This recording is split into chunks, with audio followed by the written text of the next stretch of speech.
الحمد لله رب العالمين،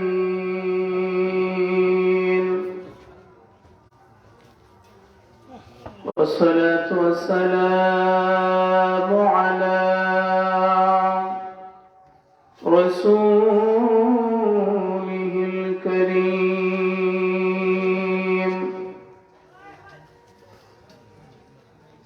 أرسله بالحق بشيرا ونذيرا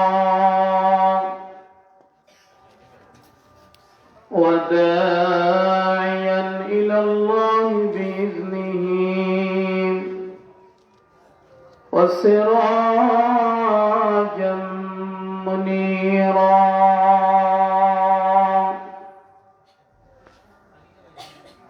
أما بعد فأعوذ بالله من الشيطان الرجيم.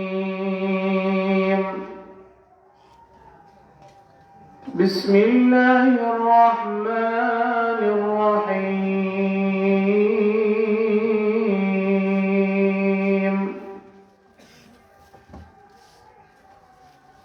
إن رحمة الله قريب من المحسنين.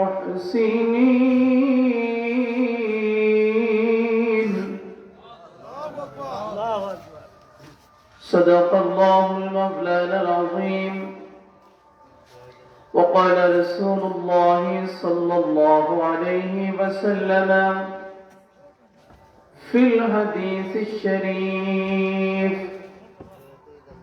زينوا مجالسكم بالصلاة علي، لأن الصلاة علي نور لكم يوم القيامة، أو كما قال عليه السلام في شان حبيبه ومحبوبه مخبرا وآمرا: إن الله وملائكته يصلون على النبي يا أيها الذين آمنوا صلوا عليه وسلموا تسليما. اللهم صل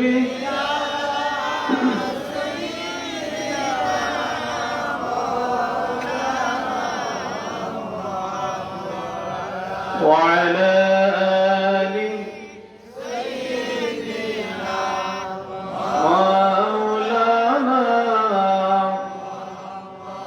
اللهم صل على سيدنا مولانا محمد وعلى آل سيدنا مولانا.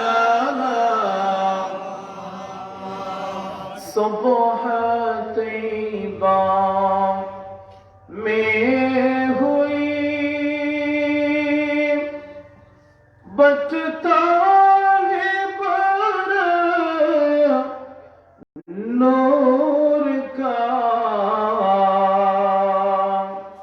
صدقہ لینے نور کا آیا ہے تارا نور کا. اللهم صل على مرحبا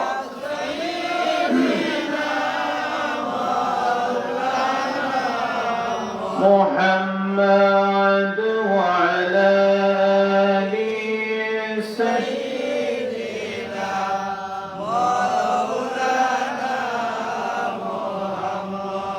يا رسول الله حبيبي خالقي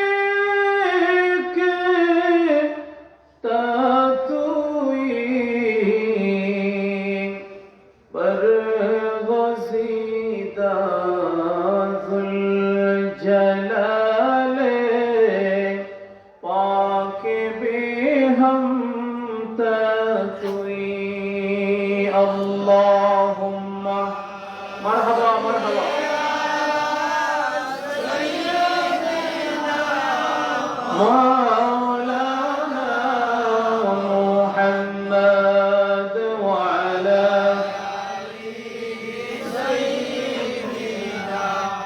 مولانا حسبي ربي جل الله ما في قلبي غير الله نور محمد صلى الله لا إله إلا الله جل لا إله إلا الله لا إله আল্লাহ সর্বশক্তিমান বান্দার উপর দয়াবান প্রিয় নবীকে করিলেন দান যিনি ঈমানের জান বলি লা ইলাহা জুড়ে লা ইলাহা ইল্লাল্লাহ লা ইলাহা ইল্লাল্লাহ লা ইলাহা ইল্লাল্লাহ লা ইলাহা ইল্লাল্লাহ মুহাম্মাদুর রাসূলুল্লাহ সাল্লাল্লাহু আলাইহি ইয়া রাসূলুল্লাহ। সবাই একটু আল্লাহ তাআলার পবিত্র নামের জিকির করি একসাথে। এর আগে যে গ্যাপটা রয়েছে বাবারা মেহেরবানি করে পিছনে অনেক ভাইদের জায়গা হচ্ছে না, একটু জিকিরের সাথে সামনে আসে।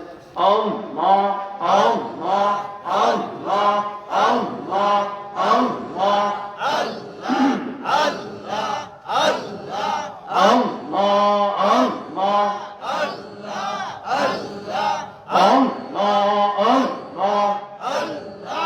আল্লাহ একটু সামনে গ্যাপটা পড়াবে। আল্লাহ আল্লাহ আল্লাহ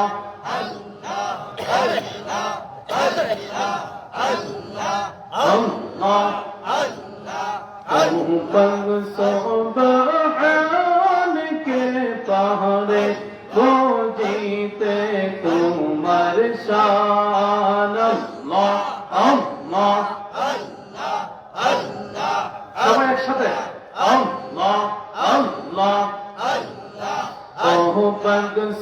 সুবহান কে পাহাড়ে গজিতে তোমার শান আল্লাহ আল্লাহ তুমি জিন্দা কে দিতে পারো মরদাই দিতে পারো জান কে পারে বুঝিতে তোমার শান আল্লাহ আল্লাহ আল্লাহ আল্লাহ আল্লাহ আল্লাহ আদম হাওয়া বানাইয়া বেরেস্তে আটাইলা তুমি তাহরনে তাদের রাত দুনিয়াতে পাঠাইলাই গো দুনিয়াতে পাঠাইলা সুবহান কে পারে গো জিতে তোমার শান আল্লাহ আল্লাহ আল্লাহ আল্লাহ আল্লাহ আল্লাহ আল্লাহ আল্লাহ আল্লাহ আল্লাহ আল্লাহ আল্লাহ ইব্রাহিম তোমার নামে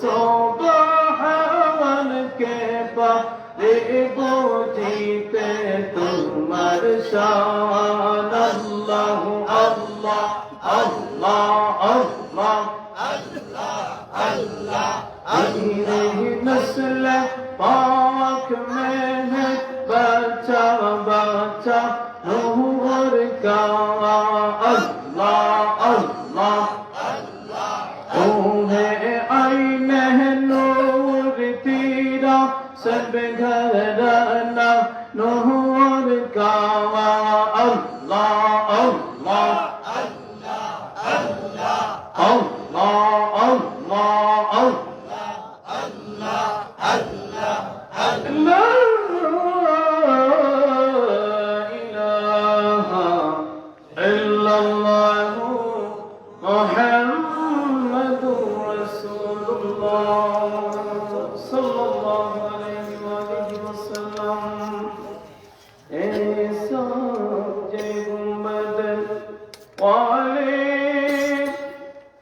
मंजूर दुआ करना जब वक्त नज़ाए आका दीदार अता करना।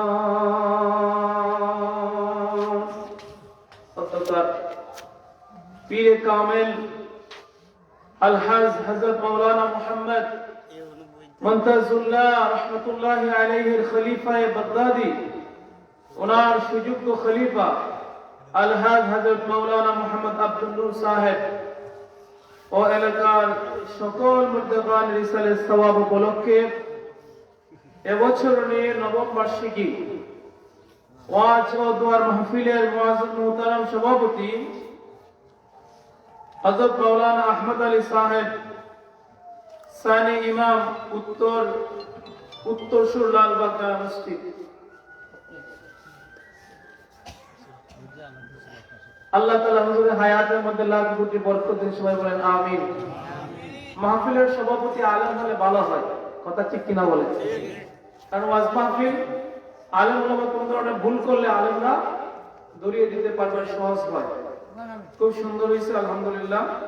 সহসভাপতি মণ্ডলী হাজী মোহাম্মদ আলেক মিয়া সাহেব, হাজী মোহাম্মদ সোনু মিয়া সাহেব, হাজী মোহাম্মদ সালেক মিয়া সাহেব, মোহাম্মদ ফেরদৌস মিয়া সাহেব, আল্লাহ আপনাদের হায়াত বাড়িয়ে দিন, সবাই বলেন আমিন। কথা বলেছেন, অত্যন্ত সুন্দর তফসির করেছেন ইতিপূর্বে আমার আগে। আপনাদের শ্রীমঙ্গল তানাজার মসজিদের সম্মানিত খতিব হযরত মাওলানা আব্দুল কুদ্দুস নিজামী সাহেব বারাকাল্লাহু ফি হায়াতি। কথা বলেছেন হযরত মাওলানা আব্দুল রউফ সালি সাহেব, খতিব উত্তর সুজা মসজিদ প্রভাষক খালিশপুর রহমানী আলী মডেল মাদ্রাসা মৌলভীবাজার বারাকাল্লাহু ফি হায়াতি। বিশেষ বক্তা হযরত মাওলানা মাসউদুল্লাহ সাহেব, শিক্ষক মুস্তাফা আলী মাদ্রাসা ইনাদুল নবীগঞ্জ ওয়া দিগার উলামায়ে কেরাম। আজকে যারা আপনারা স্টেজে আছেন, সামনে বসা যারা দূর থেকে শুনছেন, রহিমানি ওয়া রাহিমাকুমুল্লাহ, আল্লাহ তাআলা আমাদের সবাইকে কবুল করুন, সবাই বলেন আমিন। আজকের এই পশ্চিম শ্রীমঙ্গল লালবাগ মরহুম হাজী কালামিয়া মেম্বার সাহেবের বাড়ি প্রাঙ্গণে এই পবিত্র ইসলামী জলসার মধ্যে আসতে পেরে আমরা খুশি না বেজার? একটু মোহাব্বতের আওয়াজে বলতে হবে খুশি না বেজার? আল্লাহকে খুশি করার জন্য নবীজির মহব্বতে দিল খুলে সকলে পড়ে আলহামদুলিল্লাহ।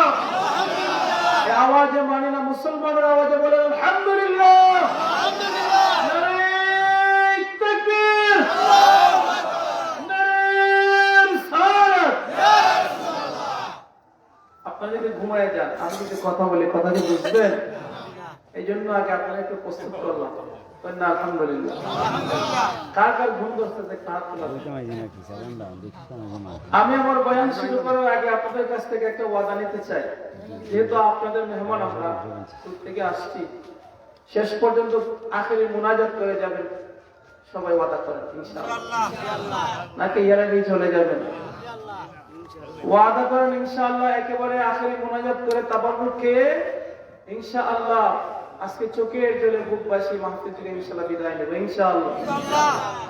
প্রিয় ভাইয়েরা আমার, আজকের এই মাহফিল মূলত যারা আয়োজন করেছেন, খালাঞ্জুরি পীর সাহেবের মুরিদান ও আশিক বৃন্দ, আল্লাহর ওলিরা পৃথিবী থেকে চলে গেছেন, আর আমরা ওনাদের স্মরণে ইসওয়ালে সওয়াব করি। পৃথিবী থেকে আমাদের মা বাবা আপনজন অনেকে বিদায় নিছেন কিনা, কথা বলেন না? আমাদের অনেকের মুরব্বিয়ান পৃথিবী ছেড়ে কবরে। যারা আমাদেরকে ঋণী বানিয়ে গিয়েছেন, আমাদের কিছু করার দরকার আছে কিনা? নাই। এই ব্যাপারে আল্লাহর হাবিব রাসূল আরবি হুজুর পুরনূর সাল্লাল্লাহু আলাইহি ওয়াসাল্লাম ইরশাদ করেন, উম্মতি উম্মাতুম মারহুমা। আলহামদুলিল্লাহ বলেন, আর জিরা কই আলহামদুলিল্লাহ। আল্লাহর হাবিব ফরমান, আমার উম্মত যারা, তারা পৃথিবী থেকে ভুল ত্রুটি গুনাহ খাতা নিয়ে মৃত্যুবরণ করার পরে দুনিয়ার মধ্যে তাদের যে আওলাদ রেখে আসছে, আত্মীয় স্বজন রেখে আসছে, তাদের শুভাকাঙ্ক্ষী রেখে আসছে, পৃথিবীর জমিন থেকে যখন আওলাদেরা, আত্মীয় স্বজনেরা, পরিবারের সদস্যরা ওই মৃত ব্যক্তিদের জন্য মিলাদ শরীফ পড়ে, দোয়া করে, কোরআন তেলাওয়াত করে, তাদের রূহের মধ্যে ইসওয়ালে সওয়াব করে, রূহের মধ্যে বক্সে দেয়, আল্লাহর নবী বলেন ওই কবরের, ওই ব্যক্তির কবরের আযাবকে আল্লাহ তাআলা আওলাদের দোয়ার বরকতে আস্তে আস্তে কমিয়ে দেন। এই জন্যই মাহফিলগুলো আমরা করি ইসওয়ালে সওয়াবের উদ্দেশ্যে। যেরকম না আলহামদুলিল্লাহ। প্রিয় ভাইরা আমার, আল্লাহ রাব্বুল আলামিন আমাদেরকে তৌফিক দিয়েছেন, আমরা আসতে পেরেছি। বলুন তো দেখি, আমরা কি সবাই এই দুনিয়ায় থাকবো নাকি চলে যাব? কে কে মরবো না একটু আল্লাহকে হাত তুলে দেখায়, কে কে মরবো না একটু আল্লাহ দেখায়। আজকে যারা আমরা ওয়াজে আসছি, আমরাও মরবো, আর যারা আসার সুযোগ হয় নাই তারা কি মরবে না? কথা বলেন না? ও বন্ধু, মরতে যেহেতু হবে রে ভাই, মৃত্যুর পরে আমরা ওই কবরের মধ্যে কি নিয়ে যাই, এটা হলো প্রশ্নের ব্যাপার। জীবনে কত ওয়াজ শুনেছেন, কত বড় বড় আলেমদেরকে দাওয়াত করেছেন, অনেক বয়ান আপনারা নিজেরাও মুখস্থ জানেন। জীবনে কত বড় ওয়াজ শুনেছেন, তার কোনো হিসাব নাই, এটা হিসাব রাখার দরকারও নাই। একটা কথা হলো, ওয়াজ শুনে আমরা আমল করেছি কিনা সেটা হলো দেখার বিষয়। কথা বলে ঠিক? জীবনে অনেক নামাজ পড়েছেন, অনেক বন্দেগী করেছেন, সবচেয়ে বড় কথা হলো আমার আল্লাহ আমার বন্দেগী কবুল করেছে। কথা বলে ঠিক? ঈদের দিন যখন আসে মানুষ খুশি উদযাপন করে, কিন্তু দেখা যায় ঈদের দিন দরজা বন্ধ করে আমার নবীর কলিজার টুকরা সাহাবী ওমর ফারুক রাদিয়াল্লাহু আনহু ঘরের ভিতরে কাঁদতেছেন। কি করতেছেন? ঈদ নামাজে না গিয়ে ঘরের ভিতরে দরজা বন্ধ করে কাঁদতেছেন। সাহাবীরা ডাকতেছেন, আমিরুল মুমিনিন গো, সবাই সুন্দর জামা কাপড় পরে সবাই ঈদগাহের দিকে যাচ্ছে, আপনি কেন ঘরের ভিতরে দরজা বন্ধ করে কাঁদতেছেন? আমিরুল মুমিনিন সাইয়্যিদুনা ওমর ফারুক রাদিয়াল্লাহু তাআলা জবাব দেন, ও নবীর সাহাবীরা রে, আমি এই জন্য কাঁদতেছি, আমি এই জন্য আল্লাহর কাছে অনুতপ্ত। সারাটি মাস আমরা রোজা রাখলাম, 30 দিন তারাবির সালাত আদায় করলাম, কোরআনে কারীম খতম করলাম, কিন্তু আমার ভয় লাগে আল্লাহ রাব্বুল আলামিন আমার এই সারা মাসের ইবাদত নিয়ে আল্লাহ কবুল করেছেন। সুবহানাল্লাহ। একজন বেহেশতের সার্টিফিকেট প্রাপ্ত জান্নাতি সাহাবী ওমর ফারুক রাদিয়াল্লাহু আনহু দুনিয়ায় থাকতে নবীর হাতে বেহেশতের টিকিট পেয়েছেন। সুবহানাল্লাহ। এরকম যদি আমরা কেউ পাইয়া নাই, সম্ভব কি কোনোদিন? আচ্ছা যদি কেউ পাইয়া যেত, আরে সর্বনাশ। আমরা দুনিয়াবি আনন্দের মধ্যে এত মগ্ন, এত ফুর্তি করি, এত হাসি ঠাট্টা করি, এমন ভাবে চলি বোঝা যায় বেহেশতের টিকিট পেয়েছে, আর কোনো চিন্তাই নাই। ও বন্ধুরে, দেখেন নবীর সাহাবীদের আমল।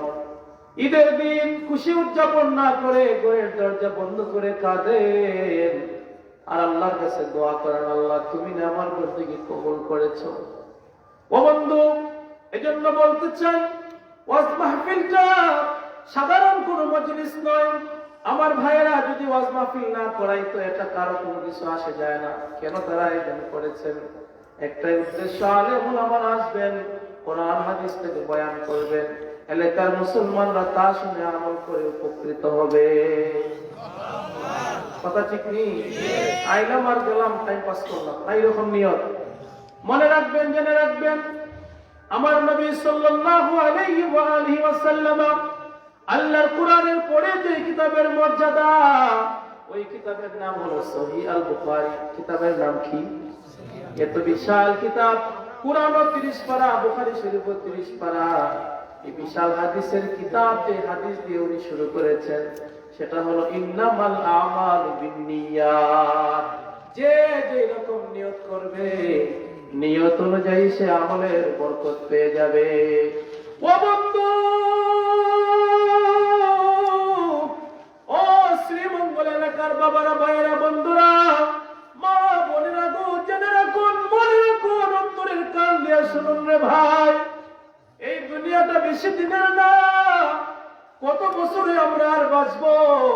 50 বছর, 60 বছর, 70 বছর, কিছুদিন কম বেশি আমরা বাঁচবো। এরপরে আমরা কোথায় যাব? বলেন তো দেখি। আপনি, আপনার আগে আপনার বাবা, এর আগে আপনার দাদা, এর আগে আপনার দাদা, এর আগে কে? দাদা, বাবা, দাদা, দাদা, এর আগে হইতে পারি না। আমরা এই পৃথিবীতে আসছি ঠিক আপনার প্রায় 2-3 জেনারেশনের পরে আমাদের কোনো অস্তিত্ব থাকবে না। কবরে যায় দেখেন, অনেক মানুষ আছে যাদের কবরের কোনো চিহ্ন নাই, কবরের কোনো অস্তিত্ব নাই। এমনি আমরাও একদিন এই কবরের বাসিন্দা হয়ে যাব, কবরের মধ্যে কোনো অস্তিত্ব থাকবে না। কিন্তু জেনে রাখবেন, মনে রাখবেন, যারা আল্লাহর জন্য ফানা হয়ে গিয়েছে, নবীজির জন্য যারা ফানা হয়ে গিয়েছে, আউলিয়া কেরাম। শুধু একটা উদাহরণ দেই, আমাদের যিনি সিলেটের, যিনি আধ্যাত্মিক জগতের বাদশাহ হযরত শাহজালাল ইয়ামানী রাহমাতুল্লাহ আলাইহি, বাড়ি ওনার আরব দেশে। বাড়ি কোথায়? দেশের মানুষ না, আরব দেশে ওনার বাড়ি। কিন্তু ওনার কত সম্মান, কত মানুষ চাইছে ওনার জিয়ারত বন্ধ করে দেওয়ার জন্য, বোমা পর্যন্ত মারছে। কথা বলেন ঠিক কি? কিন্তু দেখা যায় এত বাধা দেওয়ার পরেও আগের চাইতে মানুষ আর বেশি বেশি করে হযরত শাহজালালের দরবারে যায়। দুনিয়ার কেউ আটকে রাখতে পারবে না। কারণ আল্লাহর বন্ধু যারা হয়ে গেছে, যারা আল্লাহর ওলি হয়ে গেছে, সারা দুনিয়া তাদের কদমের মধ্যে লুটায়া পড়ে। সুবহানাল্লাহ। এজন্য নবী আসার দরজা আল্লাহ বন্ধ করে দিয়েছেন। নবী আর কোনদিন দুনিয়াতে কেউ হবে না। কিন্তু আল্লাহ একটা দরজা খোলা রাখছে, সেই দরজাটার নাম হলো বেলায়েত। দরজার নাম কি? বেলায়েত। যেই দরজা দ্বারা ওলি হওয়ার দরজা, আউলিয়া হওয়ার দরজা। ও বন্ধু, আপনাদের কাছে একটা জিনিস আমি জানতে চাই, বলেন তো, আমরা কি সন্ত্রাসী ইসলাম পছন্দ করি নাকি সুফিবাদী ইসলাম? জুড়ে বলেন। সুফিবাদী ইসলাম আমরা পছন্দ করি, কোনদিনও আমরা সন্ত্রাসী ইসলামকে পছন্দ করি না। আর ইসলাম এমন একটি দিন ব্যবস্থা আল্লাহ দিয়েছেন, যেই ধর্মের মধ্যে কোনদিন সন্ত্রাসীদের কোন স্থান হতে পারে না। আপনারা বলুন তো দেখি, হযরত শাহজালাল সাহেব যখন সিলেটের মধ্যে আসে, উনি যে গৌর গোবিন্দের বিরুদ্ধে যুদ্ধ করেছিলেন, জিহাদ করেছিলেন, ওনার যে অস্ত্র ছিল, ওই অস্ত্রটার নাম কি? সবাই বলেন আল্লাহু আকবার। আরো জোরে বলেন আল্লাহু আকবার। অস্ত্রের নাম কি? আল্লাহু আকবারের ধ্বনি। উনি বলেছিলেন, ঘোষণা দিয়েছিলেন, ও আমার সেনাপতিরা, আমার সেনাবাহিনীর মধ্যে কে আছো, জীবনে যার কোনদিন ফজরের নামাজটা কাজা হয় নাই? কোন নামাজ? ফজরের নামাজ জীবনে কাজা হইছে না? আমরা মধ্যে এরকম কেউ আছে? আমার নিজের তো কাজা হইছে, হইতে পারে। কথা বলেন ঠিক কিনা? কত সমস্যা, আমাদের সমস্যার কোনো শেষ নাই। অসুস্থতা থাকতে পারে, মুসাফির হালত থাকতে পারে, বিশেষ কোনো জরুরিয়ত থাকতে পারে। উনি যে কোনো ঘোষণা দিলেন, ও মানুষের বাহিনীর দলেরা, তোমাদের মধ্যে কে আছো জীবনে কোনদিন ফজরের নামাজ কাজা হয় না? দাঁড়ায় গেলেন একজন, জিনার মাজার শরীফ আমাদের চুনারঘাটে মুরাদ বন্দের জমিনে সিপাহ সালার সৈয়দ নাসিরউদ্দিন আল মাদানী চুনারঘাটের জমিনে শুয়ে আছেন। চুনারঘাটের জমিনে শুয়ে আছেন নাসিরউদ্দিন বাবা। দাঁড়ায় গেলেন, হুজুর আমার জীবনে কোনোদিন ফজরের নামাজ কাজা হয় না। উনি বললেন, ও সিপাহ সালার সৈয়দ নাসিরউদ্দিন, আপনি আল্লাহর নামে ধ্বনি দিয়ে দেন, আল্লাহর নাম শোনায় দিয়ে দেন। সিপাহ সালার সৈয়দ নাসিরউদ্দিন যখন আল্লাহু আকবার ধ্বনি দিয়ে আযান দিলেন, ওই আযানের ধ্বনির মধ্যে কোনো রকেট ছিল না, কোনো কামান ছিল না, কোনো বিমানের কোনো শক্তি ছিল না, বন্দুকের কোনো বুলেট ছিল না, কিন্তু এই ধ্বনির মধ্যে কি পাওয়ার, ধ্বনির মধ্যে কি ক্যাপাসিটি, ধ্বনির মধ্যে কি ক্ষমতা। আল্লাহু আকবার আমাদের সঙ্গে সঙ্গে গৌর গোবিন্দের বিশাল দালান থরথর করে ভেঙে ভেঙে পড়ে যায়। এখনো তো আমরা আজান দিই, তাদের আজানের মধ্যে কি পাওয়ার, তাদের আজানের মধ্যে কি শক্তি রে ভাই। ও বন্ধু, আমরা তো এইরকম মুসলমান, ওলিদের ইসলামকে আমরা ভালোবাসি, সুফিদের ইসলামকে আমরা ভালোবাসি। এদেশে ইসলাম প্রচার করার জন্য কোন নবী পয়গম্বর এই দেশের মধ্যে আসেন নাই, না আসছেন? বাংলার জমিনে কোন নবী পয়গম্বর আসেন নাই। ইসলামের সুন্দর দাওয়াত নিয়া ওলিয়া উলিয়া এই জমিনের মধ্যে এসেছিলেন। এই কারণে আল্লাহ রাব্বুল আলামিন কোরআনে কারীম ফুরকান হামিদের মধ্যে ঘোষণা দিয়েছেন, আলা ইন্না আউলিয়া আল্লাহি লা খাউফুন আলাইহিম ওয়া লা হুম ইয়াহজানুন।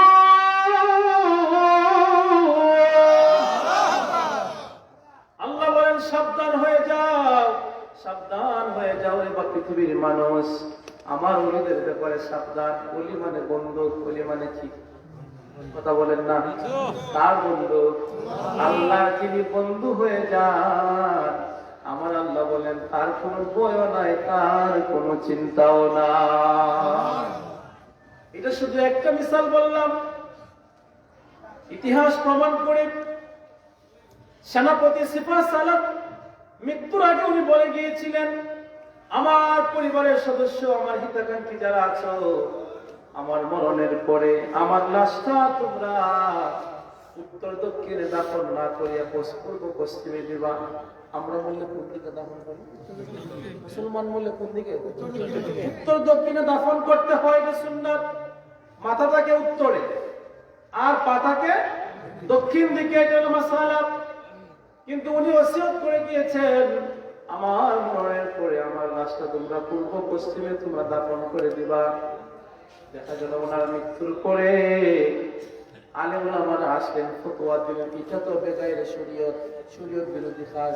আল্লাহ রাসূলের সুন্নাহ হলো উত্তর দক্ষিণে আমরা কেমনে পূর্ব পশ্চিমে দেই। কেউ মানলো না, সবাই মিলে উত্তর দক্ষিণে ওনার কবর দিয়ে দিল। কিছুক্ষণ যাওয়ার পরে দেখা যায় আল্লাহর কুদরতে হযরত সিপাহ সালার সৈয়দ নাসিরউদ্দিন রহমাতুল্লাহের মাজার খানা অটোমেটিক্যালি পূর্ব পশ্চিমে হয়ে যায়। সুবহানাল্লাহ। কোন পাওয়ার, কি ক্ষমতা আল্লাহ দিয়েছে। কারামাতুল আউলিয়াই হাক্কুন। এখন এটার একটা কারণ পাওয়া গেছে ইতিহাসে। কি কারণে উনি ওসিয়ত করে গিয়েছিলেন? এই কারণটা হলো ওনার পীর ও মুর্শিদ, ওনার উস্তাদের বাড়ি নাকি ছিল, ওনার উস্তাদের বাড়ি ছিল নাকি দক্ষিণ দিকে। কোন দিকে? পীরের বাড়ি ছিল দক্ষিণ দিকে। ওনার উস্তাদ আবার ওনার কাছ থেকে লেখাপড়া শিখেছেন। আদব দেখানোর জন্য, যাতে ওনার পাগুলো পীর ও মুর্শিদের বাড়ির দিকে না থাকে, আদব দেখানোর জন্য উনি এই ওসিয়ত করে গিয়েছিলেন। প্রেমিকেরা দিশেহারা মরণের ভয় করে না, প্রেম তো মরে না।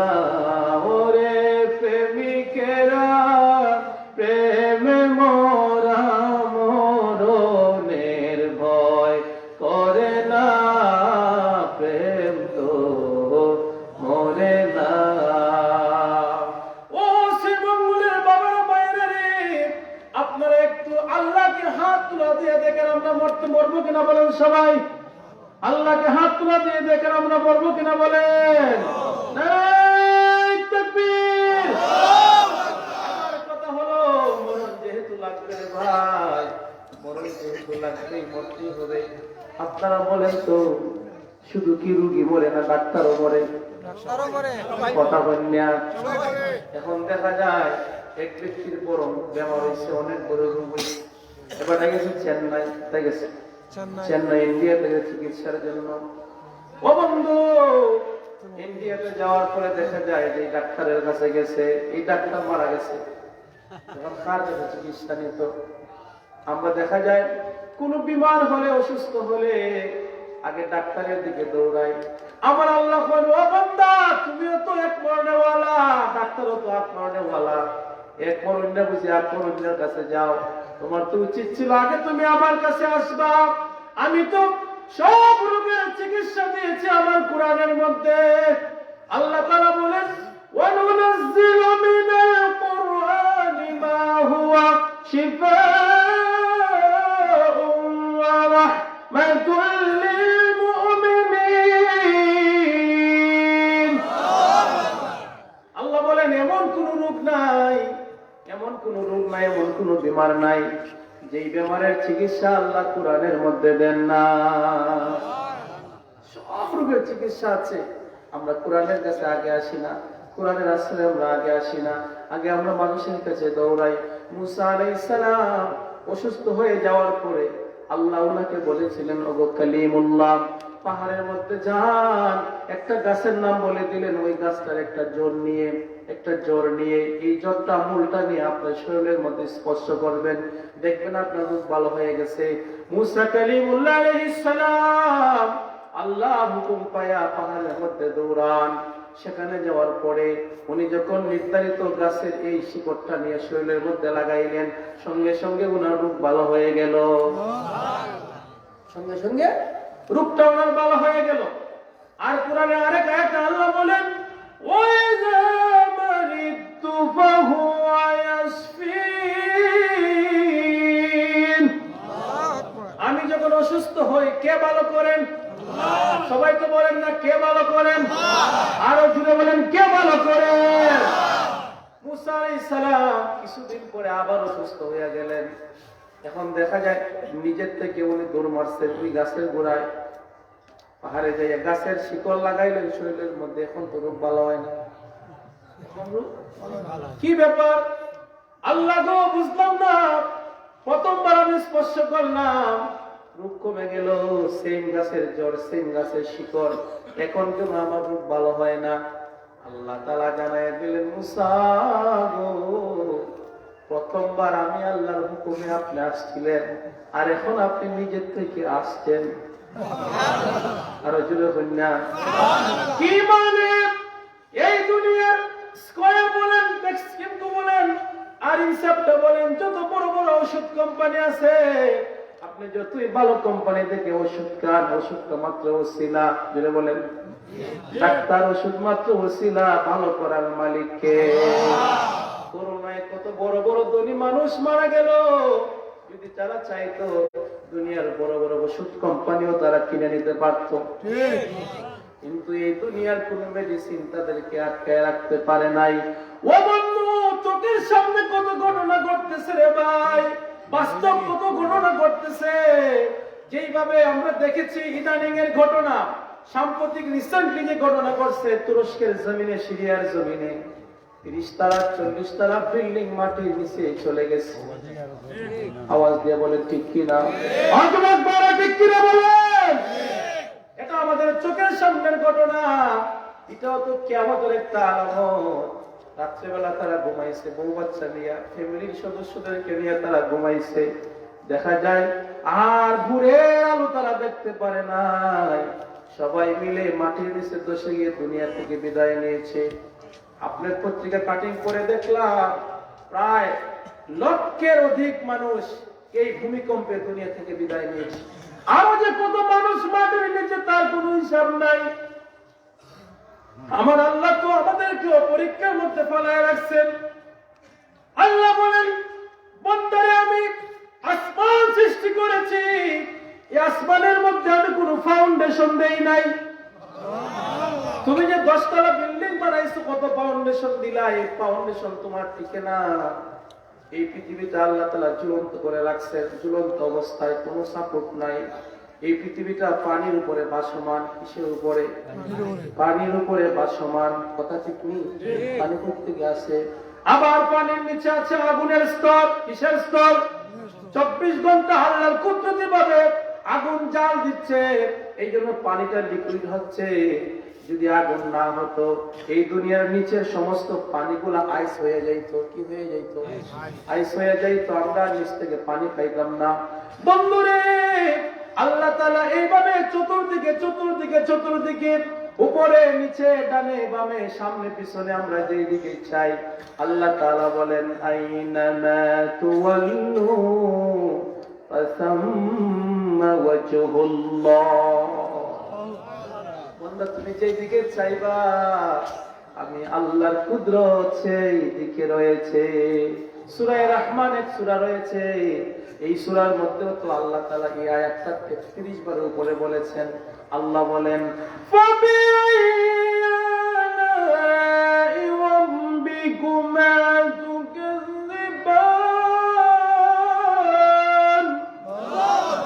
কোন সূরার মধ্যে আছে? সূরা রহমান। বলেন কোন সূরা? আল্লাহ তাআলা একটু পর পর একটা বারবার বলেছেন, হে জিন এবং ইনসান, ও মানব জাতি এবং ইনসান এবং জিন জাতি, তোমাদেরকে বলতে চাই, তোমরা কোন কোন নিয়ামত আমার স্বীকার করবা। ও বন্ধুরে, আজকের এই মাহফিলে আমাদের আসার উদ্দেশ্য কি? আমরা আল্লাহকে খুশি করব। কথা বলেন ঠিক কিনা? রাসূলকে আমরা খুশি করব, এই জন্য মাহফিলের উদ্দেশ্য। আর যারা মাঝে মাঝে উঠতেছে, এরা তো ওয়াদা করছিল উঠতো না। এরা কি তা ওয়াদা করছিল কিনা? উঠা বসা করলে এটা আদবের খেলাফ। এমন তো না একবারে ফজর পর্যন্ত বয়ান হবে, এমন নেই। বেশি সময় বয়ান হবে না। মাহফিলটা আয়োজন করেছেন আমার ভাইরা আমাদের উপকারের জন্য, মুসলমানদের উপকারের জন্য। শুধু আমরা যারা জীবিত আছি আমরা না, যারা মহিলা গেছে তাদের লাভ আছে কিনা নাই? কথা বলেন, আছে কিনা নাই? আল্লাহর ভয় কেমন হয়? আল্লাহর ভয় কেমন হয় রে বন্ধু? দেখে নাও, জেনে নাও, শুনে নাও, ইসলামের সোনালী যুগে মুসলমানদের ঈমান কেমন শক্তিশালী ছিল, আমাদের ঈমান কেমন দুর্বল। আরবের যুবক সফররত অবস্থায় দেখা যায় ক্লান্ত হয়ে খেজুর গাছের মধ্যে হেলান দিয়া শুয়ে রয়েছে। পাশে তার উট দাঁড়িয়ে আছে। হঠাৎ করে তার ঘুম চলে আসলো। ঘুমরত অবস্থায় দেখা যায় তার যে বাহন উটটা, এই উটটা অনেক দূরে চলে গেছে। মরুভূমির ভিতরে যাইয়া একটা খেজুর বাগানের মধ্যে নতুন শুধু খেজুরের চারা লাগানো হয়েছে। এই খেজুরের গাছগুলা খাওয়া শুরু করে দিয়েছে উটে। হঠাৎ করে দেখা যায় খেজুর বাগানের মালিক যখন আসলেন, দেখতেছে উটটা তার অনেকগুলা নতুন চারা গাছ খেয়ে ফেলছে। আচ্ছা, আপনি যদি নতুন ধান লাগান, গরু যদি নষ্ট করে দেয়, আপনি কেমন লাগবে? কথা বলবেন। এমন এমন পত্রিকা দেখছি আমরা, আপনার গরু দিকে ধান খেয়ে লাইছে, এটা নিয়ে কোর্ট মামলা বন্ধ হয়েছে। কথা বলে আছে কিনা নাই? ও বন্ধু, ওই খেজুর বাগানের মালিক যখন দেখলেন আর উঠে তার খেজুর সারা গাছগুলো খেয়ে নষ্ট করে দিতেছে, উনি কি করলেন? রাগের মাথায় একটা পাথর নিয়ে পাথর খন্ডটা ওই উটের উপরে মেরে দিলেন। উটের মাথার মধ্যে পড়ে যায়। রক্তকরণ হয়ে রক্ত যেতে যেতে এই উটটা দুনিয়া থেকে বিদায় নিয়ে গেছে। এখন যখন যুবকের ঘুম ভাঙলো, ঘুম থেকে উঠে দেখে তার উট নাই। এখন সে বেহুশ হয়ে গেছে। হায় রে, আমি অনেক দূরের মানুষ, আমি তো মুসাফির, আমার বাহন কোথায় গেল? আমি এখন কেমনে বাড়িতে যাইব? আগেকার যুগে তো এরকম গাড়ি ঘোড়া ছিল না, প্লেন ছিল না, বিমান ছিল না। উট দিয়া ঘোড়া দিয়া মানুষ অনেক লং জার্নি করত। এখন সে পাগল হইয়া গেছে। খুঁজতে খুঁজতে যখন বাগানের ভিতরে গেল, দেখতেছে তার উটটা জমিনের মধ্যে মরে পড়ে আছে। উটটা কি মরে পড়ে রয়েছে। এখন দেখা যায় আবার একজন বৃদ্ধ মানুষ এখানে দাঁড়াই আছে। তখন উভয়ের মধ্যে কথা কাটাকাটি হলো। মুরব্বী যখন উটটাকে মেরে দিয়েছে, যুবকের সাথে মুরব্বীর কথা কাটাকাটি। এমন অবস্থায় ওই যুবকের শরীরের মধ্যে রাগ চলে আসছে। বলেন তোরে বাবা, রাগ কার পক্ষ থেকে আসে? শয়তানের পক্ষ থেকে। রাগ কার পক্ষ থেকে আসে? যত গুনাহ আমরা করি বেশিরভাগ গুনাহ ওই রাগের কারণে হইয়া যায়। কথা বলে যত বড় বড় গুনাহ আছে এই রাগের কারণে হইয়া যায়। এই জন্য আল্লাহ তাআলা কোরআনে বলেন والكاظمين الغيظ والعافين عن الناس। আমার আল্লাহ বলেন দুই শ্রেণীর লোককে আমি বড় বালা পাই। নাম্বার 1, যারা রাগের সময় নিজের নিয়ন্ত্রণ করতে পারে। যে রাগের সময় নিজেকে নিয়ন্ত্রণ করতে পারে সে সবচেয়ে বড় বীর মুজাহিদ। আল্লাহ তৌফিক দেন। সবাই বলেন আমিন। আমরা ইনশাআল্লাহ রাগকে নিয়ন্ত্রণ করতে রাজি আছি কিনা? নাই। রাগ যখন আসবে কয়েকটা ওষুধ আছে, হাদিসে নবীজি দিয়েছেন। নাম্বার 1 নবী বলেন রাগ যখন চলে আসে তোমরা ওযু করে নাও। কি করে নাও? ওযু করো, নামাজে দাঁড়ায় যাও। এগুলোর মাধ্যমে রাগ কমে। সম্ভব হলে মাটির নিচের দিকে চেয়ে দেখো, কারণ মাটির মানুষ মাটির মধ্যে চাইলে আস্তে আস্তে ঠান্ডা হয়। বেশি রাগ উঠলে আপনি মাটির মধ্যে বসে যাবেন, তখন রাগ কমে যাবে। এগুলা মেডিসিন। ও বন্ধু, যুবকের রাগ উঠে গেছে, এ বেচারা পাথর নিয়ে ওই বৃদ্ধরে মারছে। এর আগের মাথায় মেরে দিয়েছে। পাথর দিয়ে যখন মারছে এই মুরব্বীও মাথা পেটে আস্তে আস্তে রক্তকরণ হয়ে ওই লোকটাও দুনিয়া থেকে বিদায় নিচ্ছে। এখন তো যুবকের হুঁশ ফিরে আসছে। হায়রে, আমি এটা কি করলাম? সাধারণ একটা উটের কারণে আমি একজন মানুষকে হত্যা করে ফেললাম। না জানি কিয়ামতের মাঠে এই হত্যার কারণে আমার মালিক আমার কি শাস্তি দেয়। ও বন্ধু, এই যে জানটা আল্লাহ দিচ্ছে, জানটা কিন্তু আল্লাহ আমাদের দিচ্ছেন, মালিক হলেন উনি। কথা বলেন ঠিক? জানটা আল্লাহ আপনাদের দিচ্ছেন, এটা আমানত। মূল মালিক হলেন আল্লাহ। আপনি বিষ খাইয়া জান নিতে পারবেন না। গলায় ফাঁসি দিয়া জান নেওয়ার কোনো অধিকার আপনার নাই। আপনি গাড়ির নিচে জাত দিয়ে আত্মহত্যা করার কোনো অধিকার আপনার কাছে নাই। ইসলাম কোনোদিন আত্মহত্যাকে স্থাপন করে না। যারা আত্মহত্যা করে মরে দুনিয়ায় যেমন অপরাধী, মরলে পড়ে সে জাহান্নামী।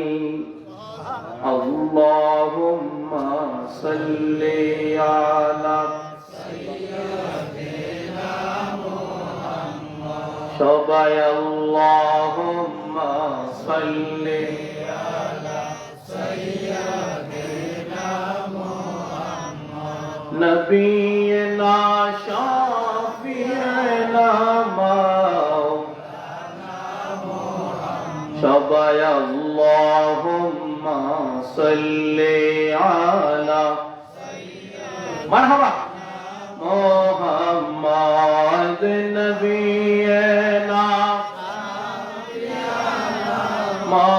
মাওলানা। সকল নবীর সেরা নবী, জিন্দা নবী মদিনার। বলেন সকল নবীর জিন্দা নবী মদিনার। সোনার চেয়ে দামি রে ভাই মদিনার দোলি কোনার। আল্লাহুম্মা সাল্লি আলা সাইয়্যিদিনা মুহাম্মদ। বলি নবিয়্যিনা শাফিয়্যিনা মাওলানা মুহাম্মদ। কি বলছিলাম মনে আছে না আপনাদের? যুবক যখন রাগ করে আঘাত করেছে, বৃদ্ধ দুনিয়া থেকে বিদায় নিছে। এখন সে মাথার মধ্যে হাত দিয়ে মাটির মধ্যে বসে গেছে। আমি এটা কি করলাম? একজন মানুষকে আমি মেরে ফেললাম। আল্লাহর কোরআন ঘোষণা দিচ্ছে, যে ব্যক্তি একজন মানুষকে হত্যা করলো ফাকান্নামা কাতালান নাস জামিআ, সে যেন সারা পৃথিবীর মানব জাতিকে হত্যা করে ফেলেছে। হত্যা করা মানে সারা পৃথিবীর মানুষকে হত্যা করা। এই জন্য কাবিল যেই সময় হাবিলকে হত্যা করেছিল, পৃথিবীর সর্বপ্রথম হত্যাকাণ্ড ঘটিয়েছে কাবিল। কে ঘটিয়েছে? কাবিল। এই জন্য কিয়ামত পর্যন্ত যত হত্যা হবে, খুন খারাপি হবে, এর একটা গুনার পার্সেন্টেজ কাবিলের আমলনামার মধ্যে যাবে। ইতিহাস প্রমাণ। বন্ধু, আল্লাহর কোরআন বলতেছে একজনকে মারা সারা দুনিয়াকে মারা। এখন যুবক তো ইমানদার মুসলমান, আমি এটা কি করলাম, এখন আমি আমার মাওলার সামনে কি দিয়ে দাঁড়াইবো? সে বসে রয়েছে, লাশের পাশে বসে আছে, আর মনে মনে ভাবতেছে যে যেহেতু আমি তারা মেরিয়ে ফেলেছি, দুনিয়া থেকে বিদায় নিয়েছে, তার এক নিজে যখন তার কোনো সন্তানরা আসবে, তার ফ্যামিলির কোনো মানুষরা আসবে, আমি এখানে বসে থাকি, আমি স্বীকার করে নিব যে আমি তাকে মেরে ফেলেছি।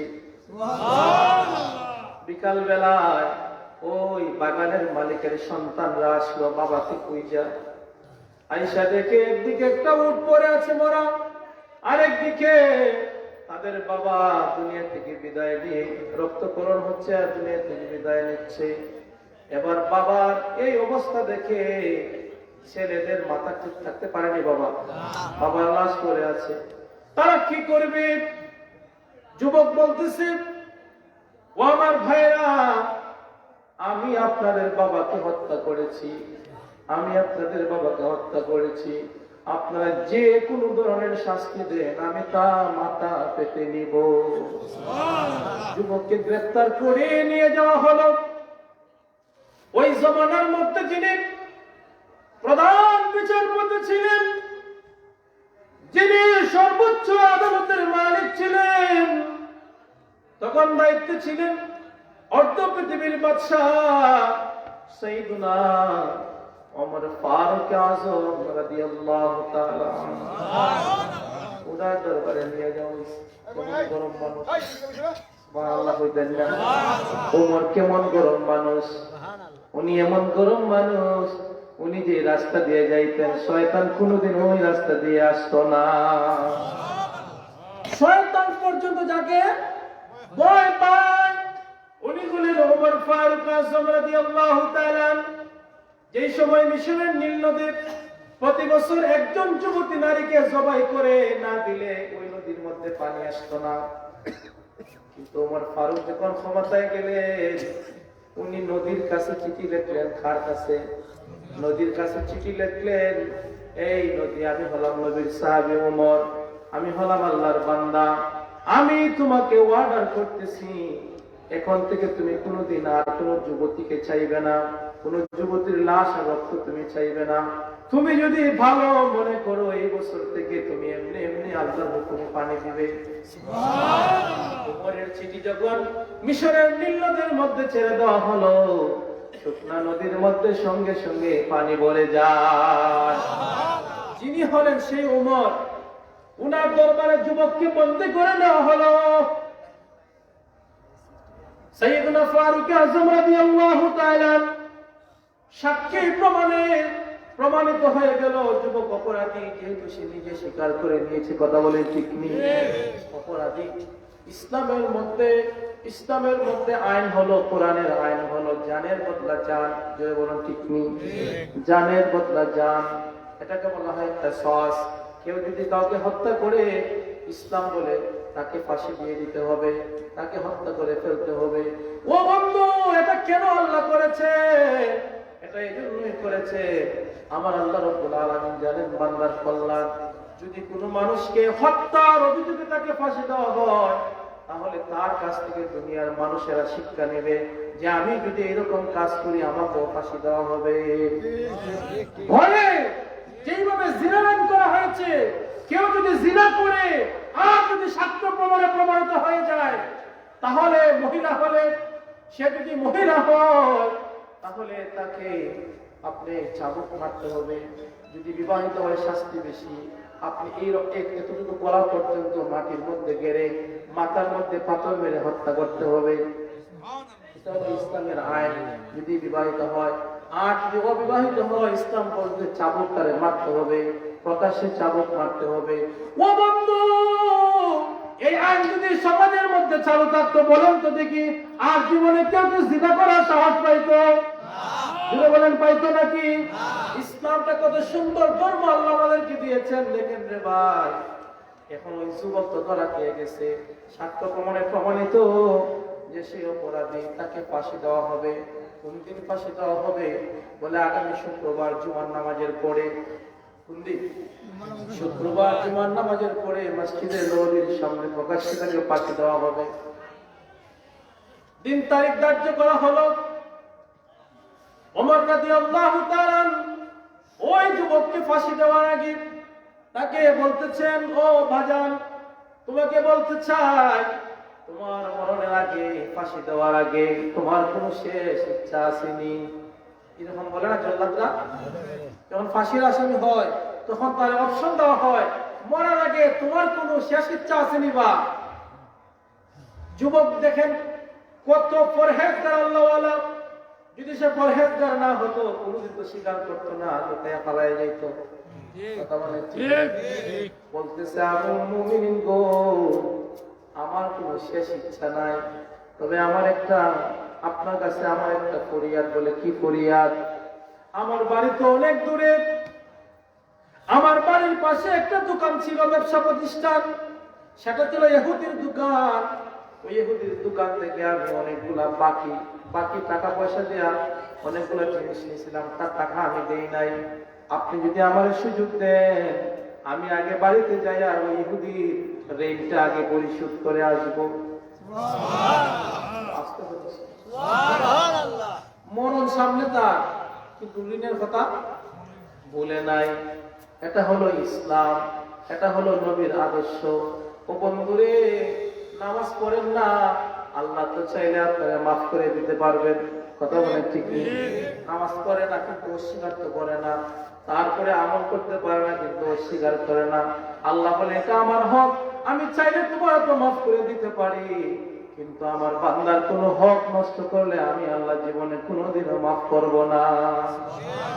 বান্দার হক এমন একটা জিনিস, বস করলেন প্রতি বছর, দেখা যায় বইনে সম্পদ মেরে দিচ্ছে, আছে কি না? নাই। হজ করে প্রতি বছর ভাই সম্পদ মেরে দিছে, কাবার গিলামে ধরে কাঁদলেও তোমার হজ কোনোদিন কবুল হবে না। আল্লাহ বলেন, বান্দা তুমি তোমার ভাই বোনের হক ফিরিয়ে দাও, আমি আল্লাহ এমনি তোমার হজ কবুল করে নিব। এটা হলো ইসলামের শিক্ষার ভাই। মানুষের হক বড় মারাত্মক জিনিস, মানুষের হক বড় মারাত্মক জিনিস। ওই যুবক যখন এই কথা বললো, হুজুর আমার একটা সুযোগ দিন, আমি ঋণটাকে দিয়াই না। ইহুদি ব্যক্তি বলবো, মুসলমান ধর্ম এরকমই, মুসলমান ধর্ম ওয়াদা ভঙ্গ করে। এখন আমিরুল মুমিনিন বলতেছেন, তোমার মুখের কথা ঠিক আছে, কিন্তু ভিতরে কি তা আছে এটা তো আমরা জানি না। মানে যদি সাইরা দে আর তুমি যদি না আসো, এটা কেমন সম্ভব? কথা হয় ঠিক নেই। ফাঁসির আসামি জীবনে গেলে আইনের মজির আছে, কথা বল না। ফাঁসির আসামি বাদ দে, সাধারণ কোন ঘটনার জন্য কেউ যদি অপরাধী হয়, এর সুযোগ দেওয়া হয়, এই জীবন আর কি যায়। এবং আমিরুল মুমিনিন বলতেছে, তুমি যে এই কথা বলতেছ, আমরা তোমার ভিতরে খবর জানি না, তুমি যদি ফিরে না আসো তাহলে এটা কেমনে হয়? তোমার উপরে তো ফাঁসির আদেশ হয়ে গেছে। তবে হ্যাঁ, তোমার একটা সুযোগ দিতে পারি। বলে কি সুযোগ? এই মদিনার মধ্যে তোমার কোনো আত্মীয় স্বজন আসেনি, তোমার কোনো বন্ধু আসেনি, তার একজনের দায়িত্ব দিয়ে জামিন বানায় তুমি যদি যাও তাহলে এটা মানতে পারি। তুমি যদি না আসো, তোমার পরিবর্তে তাকে ফাঁসি দেওয়া হবে। যুবক ডাক দিয়ে বলে, আমিরুল মুমিনিন গো, আমি তো মুসাফির মানুষ, মদিনায় আমার কোনো আত্মীয় স্বজন নাই, মদিনা শহরে আমার কোনো রিলেটিভ নাই, আমার কোনো বন্ধু বান্ধব নাই, আমি কাকে দেবো এই দায়িত্ব? হঠাৎ করে দেখা যায় রে ভাই, ওই সাহাবীদের মজলিস থেকে একজন দাঁড়ায় গেলেন। তিনি কে? তিনি আর কেউ নন, তিনি হলেন নবীজির সাহাবী হযরত সাইয়্যিদুনা আবু যর গিফারি। আরো জোরে বলুন না। নবীর সাহাবী আবু যর গিফারি রাদিয়াল্লাহু তাআলা দাঁড়ায় গেলেন, আমিরুল মুমিনিন, আমি আমার ভাইয়ের পক্ষে জামিন হয়ে যাব। এখন আর যারা আশেপাশে আসে খানা পিছা শুরু করে দিচ্ছে, অনেকে দেখছেন নাকি বেখলামের খাম, এটা কি তাহলে তাই নেই? ফাঁসির আসামি কেরা জীবনে কোনোদিন আয়নি বা উনি কি আর খাইয়া খাম পাইছেন এরকম আমরা কই কিনা পালা খাম গেলে অনেকে দেখবেন খালি মন্তব্য করে আছে কিনা নাই একবার আপনি হক প্রতি বিয়ে করছে দুইটা তিনটা এটা মন্তব্য খালি বিয়েও করে কত মাস সেটা হয় আর জিনা যে হয় বলা হয় না যুগ হয়েছে এটা বলে না আছে কিনা নাই বলেন শরীয়ত আপনাকে অনুমতি দিয়েছে মাসনা ওয়া সুলাসা ওয়া রুবা 60টা পর্যন্ত আপনি করতে পারবেন ইসলাম আপনাকে সুযোগ দিয়েছে আপনি যদি বরণ পোষণ করতে পারেন না হলে একটাও এখন বেশি বিয়ে করলে হয় আল্লাহ এটা হল যদি বিয়ে না নাউজুবিল্লাহ বিয়ে হলো ইসলামের একটা আদর্শিক একটা বিষয় বিয়ে হলো রহমতের ব্যাপার বিয়ের মাধ্যমে আল্লাহ তাআলা ওই ফ্যামিলির মধ্যে রিজিকের ব্যবস্থা আল্লাহ বাড়াইয়া আপনারা মনে মনে বলেন তো দেখি মুখ দিয়ে বলেন মনে মনে বলেন বিয়ের আগে যে অবস্থায় ছিলেন বিয়ের পরে ভালো না সবাই কথা বললেন রুজি রোজগার তো বেশি হচ্ছে কথা বলছে কিনা বিয়ের পরে আল্লাহ তাআলা রুজি রোজগার বাড়াইয়া দেন এটা প্রমাণিত হাদিস দ্বারা ও বন্ধু ভালো কাজে মানুষের নেগেটিভ মন্তব্য বেশি করে এটা হলো শয়তানের কাজ এটা হলো মুনাফিকের কাজ কথা বলেন ঠিক না নি বন্ধুরে ওই নবীর সাহাবীদের জামাতের মধ্যে একজন দাঁড়ায় গেলেন আবু যর গিফারি আমিরুল মুমিনিন আমি আমার ভাইয়ের জমিনদার হব এখন অনেকে বলতেছে তুমি কেন তার জমিনদার হবে সে তো তোমার কোনো ভাই না কোনো বন্ধু না তুমি চিনো না তারপরে জবাব দিলেন আমার নবীর হাদিসের ভাষায় আল মুসলিম আকুল মুসলিম এক মুসলমান আর এক মুসলমানের ভাই আমার নবীর হাদিস অনুযায়ী সে আমার আপন ভাইয়ের চাইতেও আরো বড় একটু হাত তোলা দিবেন মুসলমান কি মুসলমান কি নারায়ে তাকবীর আল্লাহু আকবার নারায়ে রিসালাত ইয়া রাসূলুল্লাহ আহলে সুন্নাত ওয়াল জামাত জিন্দাবাদ জিন্দাবাদ নবীজির আলো করে করে জালো নূর নবীজির আলো করে করে জালো হলি আল্লাহর আলো করে করে জালো নারায়ে তাকবীর আল্লাহু আকবার যেটা বলেন মারহাবা মারহাবা আপনি বলেন মারহাবা আপনাদের কষ্ট হইতেছে মনে নাকি কষ্ট হইতেছে আপনাদের দোয়া করে দিই শেষ করে দিই ও বন্ধু আবু যর গিফারি দাঁড়াইলেন হুজুর আমি আসছি আমার ভাইয়ের পক্ষে আমি জামিন থাকবো যদি সে না ফিরে আসে তার বদলা আমারে ফাঁসি দিয়া দিয়ে আমি আমার নবীরে গিয়া হইমু ইয়া রাসূলুল্লাহ আপনার কথা অনুযায়ী আমি মুসলমান ভাইয়ের পক্ষে জামিন হইয়া দুনিয়া থেকে বিদায় সুবহানাল্লাহ কত ইমানি জজবা কত ইমানি জজবা আমরা তো ওই সাহাবীদের অনুসারী আমরা তো ওই সাহাবায়ে কেরামদের ফলোয়ার্স রে ভাই আবু যর গিফারিকে বন্দী করা হলো যুবককে ছেড়ে দেওয়া হলো যুবক চলে গেছে বাড়িতে ওই ইহুদির ঋণ আগে দিয়ে দিছে মনে রাখবেন ঋণ মনের জিনিস যারা আল্লাহর রাস্তায় শহীদ হয়ে যায় আল্লাহ শহীদের সব গুনাহ মাফ করে দিবেন কিন্তু শহীদের ঋণের গুনাহ আল্লাহ কোনোদিন মাফ করবেন না কথা বলেন ঠিক নেই কারো যদি পাওনা দাওনা থাকে জানাজার আগে পরিশোধ করে আমরা ওনাকে খবর দাফন করে পরিশোধ করি ঠিক না কথা বলেন চেষ্টা করবেন মাটির নিচে দেওয়ার আগে ঋণ আগে ইনশাআল্লাহ সব দিয়ে দিবেন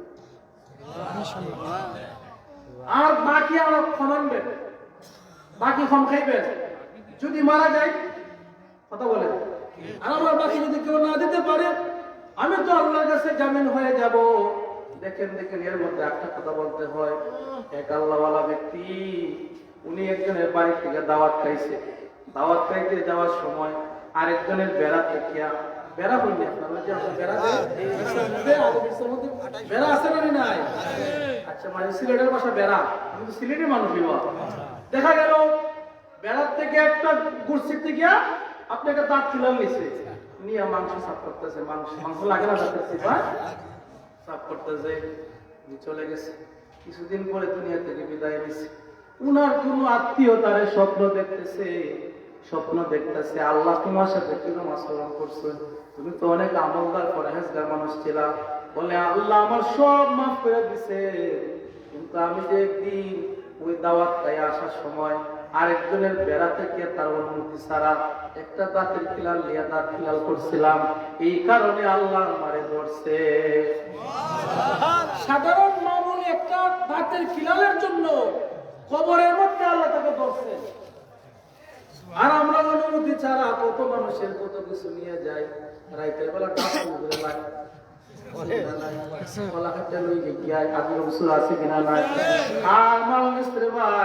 দেখা যায় রাত্রেবেলায় কারেন্টের বাক্স নিয়ে যায়, খার মাল নিয়ে ভাই ও ভাই রে পুকুরের মাছ নিয়ে যায়, পুকুরের মাছের মধ্যে বিষ পালাই আছে কিনা নাই।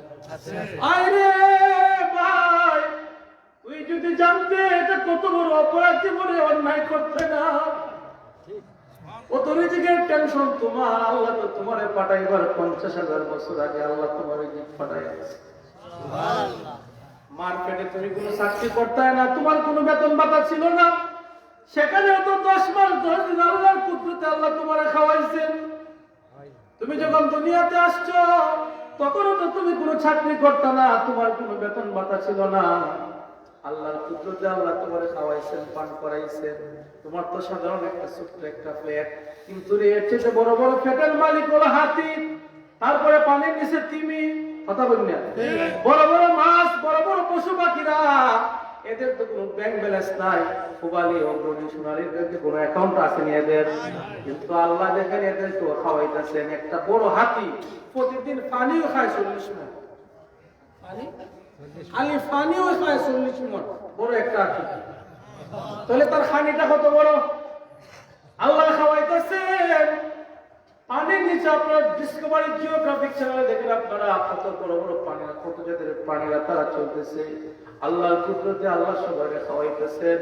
ও বন্ধু, 18,000 মাখলুকাতের মধ্যে মানুষ হলো সবার সেরা, মানুষ সবার আল্লাহ এখন বান্দা তোমার একটা লুকমা দুনিয়ায় থাকাকালীন অবস্থায় এই দুনিয়া থেকে তুমি বিদায় নিবে না, এটা খায়া তোমাকে মরতে হবে।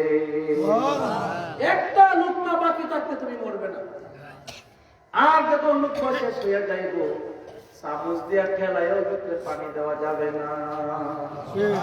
এটাই হলো বাস্তবতা। বাস্তবতা মনরে হঠাৎ সে আজরাইলে ফাঁসি দিবে তোমার গলে, শেষ করিব সাদের জীবন মনরে।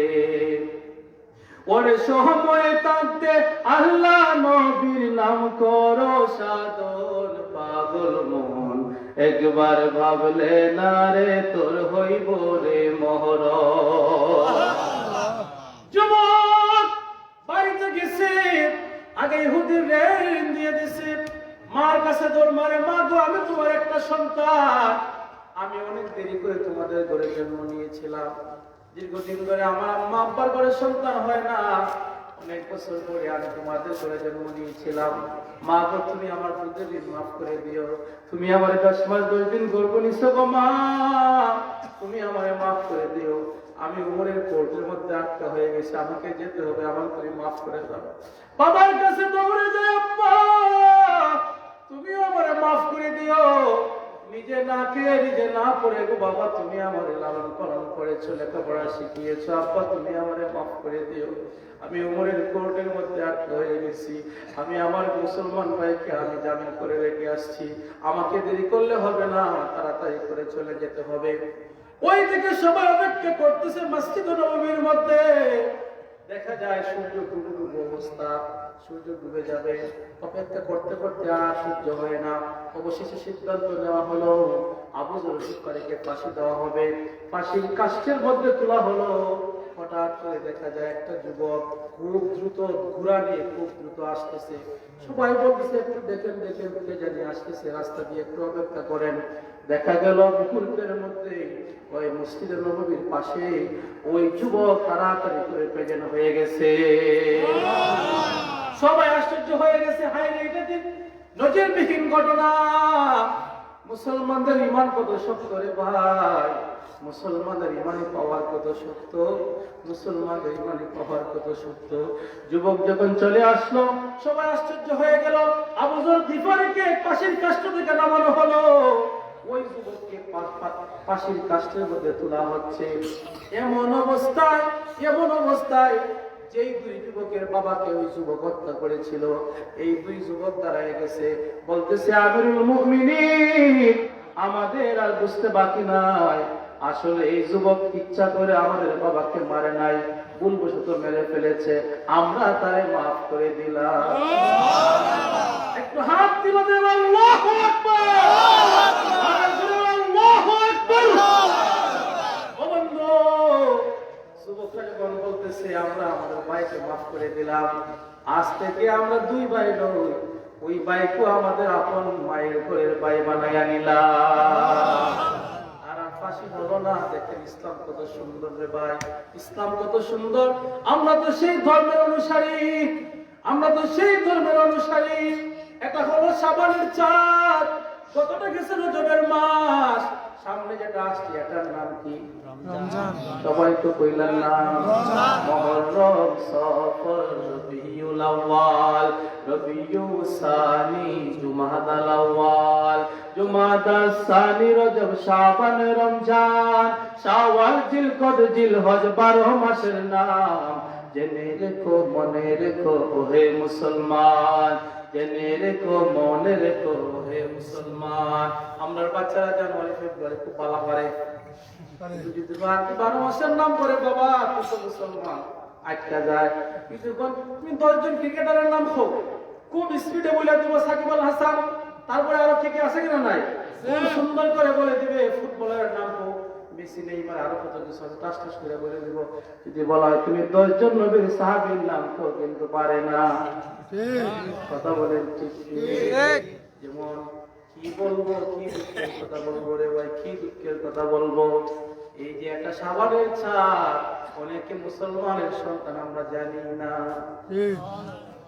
শাবানের চাঁদ, যেই চাঁদ নবী বলেন শাবান শাহরি, এটা আমি নবীর চাঁদ। রমজান শাহরু উম্মতি, রমজান এটা আমার উম্মতের চাঁদ। ও বন্ধু, আল্লাহ রাসূল বলেন রজব মাসে তোমরা চারা রোপণ করো, শাবান মাসে চারার মধ্যে সেচ দেও, রমজান মাসে ফসল কেটে গড়ে না। এইভাবে মুসা নবীর আমলের কথা, ঈসা আলাইহিস সালাম, মুসা আলাইহিস সালাম, আল্লাহ পাকের দলিল কত রাসূল পয়গম্বর। ঈসা আলাইহিস সালাম উনি সফরে যাওয়ার সময় হঠাৎ করে পাহাড়ের মধ্যে উনি দাঁড়ায় গেলেন, থমকে গেলেন। হঠাৎ করে দেখতেছেন পাহাড় থেকে নূর বাইর হয়, পাহাড় থেকে নূর, লাইট বের হচ্ছে। আশ্চর্য হয়ে গেলেন, মাটির নিচ থেকে আলো বের হয়। আল্লাহু আকবার। উনি জানতে চাইলেন, আল্লাহ পাহাড়ের ভিতরে কি তা আমি দেখতে চাই। আল্লাহর কুদরতে পাহাড়ের জবান খুলে যায়, পাহাড় জবাব দিচ্ছে, ওগো আল্লাহর পয়গম্বর, আমি পাহাড়ের ভিতরে একজন আল্লাহর ওলি বসা, আল্লাহর একজন পরহেজগার মানুষ বসা আছেন, যিনি একদিন 2 দিন নয় 600 বছর পর্যন্ত এই পাহাড়ের মাটির নিচে আল্লাহর বন্দেগী করে। ও মদিনা রে, তোর বুকে আমার নবী, যার লাগি পাগল ছবি, যার তোরে হইল সৃজুর ত্রিভুবন। ঠিক না? ভাবি আমি সারাক্ষণই কখন যাব সেখানে, সহে না আমার পরাণে। ও মদিনার মাটি রে, সকল সুখ বুঝি তোর কপালে, আমার মন মজাইয়া রে, দিল মজাইয়া দয়াল নিজে এর দেশে যায়।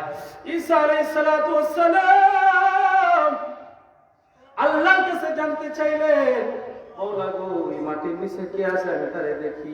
পাহাড়ের জবান খুলে গেছে, আমার ভিতরে ওলি আছেন। আল্লাহ তাআলাকে বলে, আল্লাহ তোমার এই ওলিকে দেখতে চাই।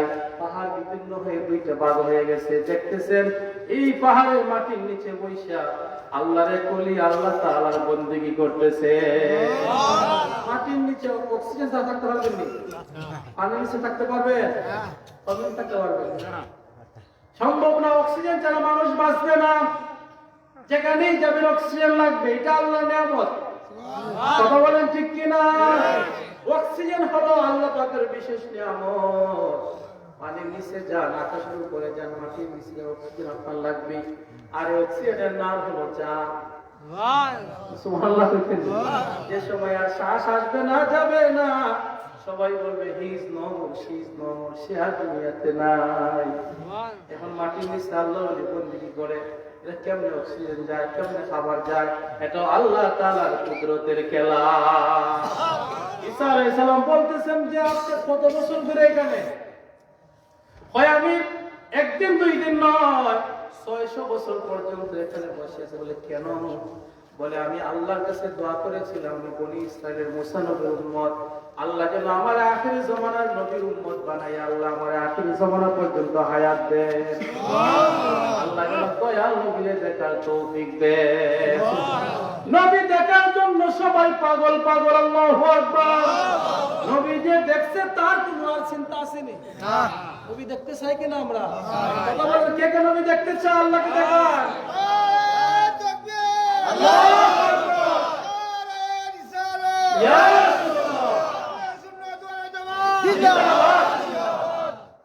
ও বন্ধু, সাইয়্যিদুনা ঈসা আলাইহিস সালাম নবীর সাথে কথা বলতেছেন। দরবেশ বলে আমি নবীকে দেখবার লাগি আল্লাহর কাছে বসতাম, আল্লাহ আমারে 600 বছর পর্যন্ত এই মাটির নিচে আল্লাহর কুদরতি ভাবে আল্লাহ আমারে খাওয়াইতাছেন আর পান করাইতাছেন। ঈসা আলাইহিস সালাম আশ্চর্য হয়ে গেলেন, ও আল্লাহ,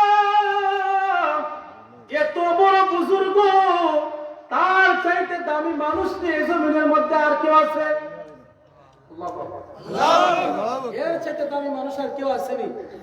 আমার আল্লাহ রাব্বুল আলামিন জানায়া দিলেন, ঈসা, বনি ইসরাইল এই বুজুর্গের চাইতেও আরো ভালো আল্লাহওয়ালা ফরেজগার ওলি হলো আল্লাহর মুমিন ব্যক্তি, যে রজব শাবান মাসে আল্লাহর সন্তুষ্টির জন্য একটা নফল রোজা রাখবে।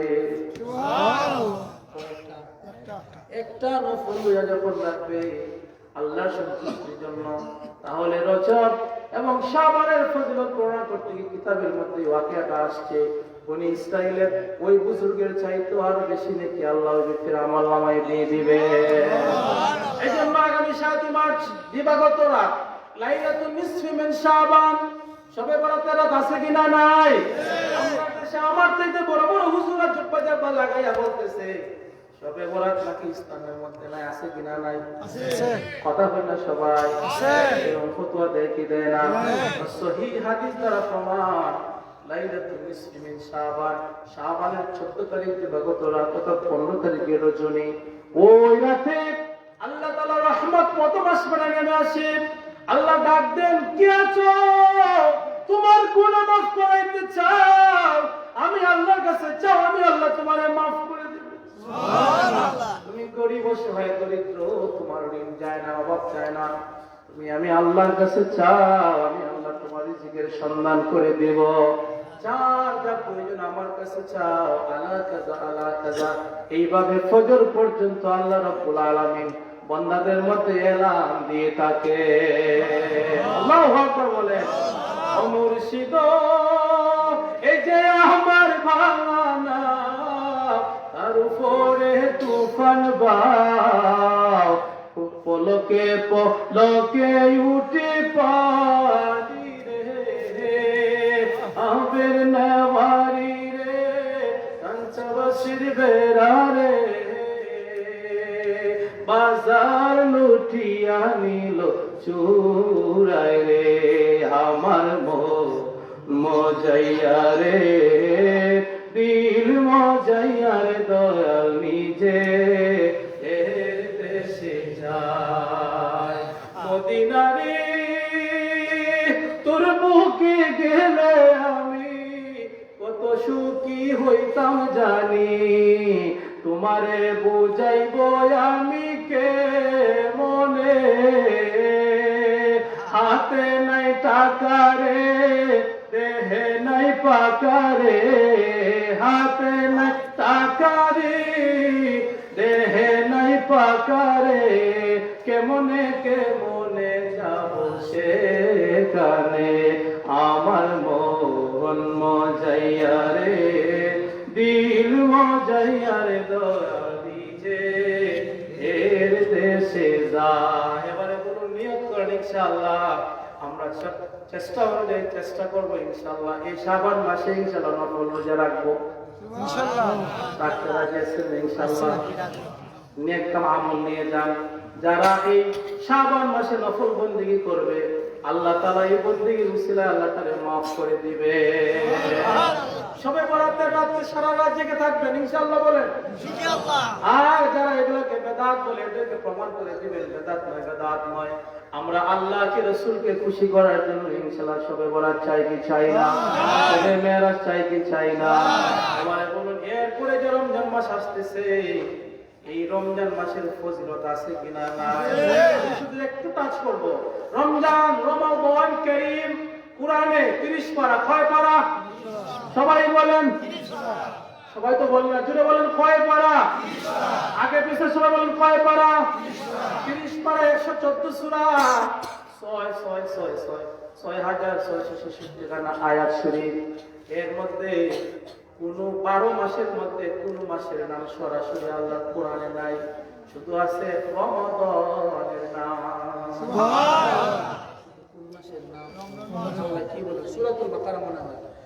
শাহরু রমাদান আল্লাযী উনজিলা ফীহিল কুরআন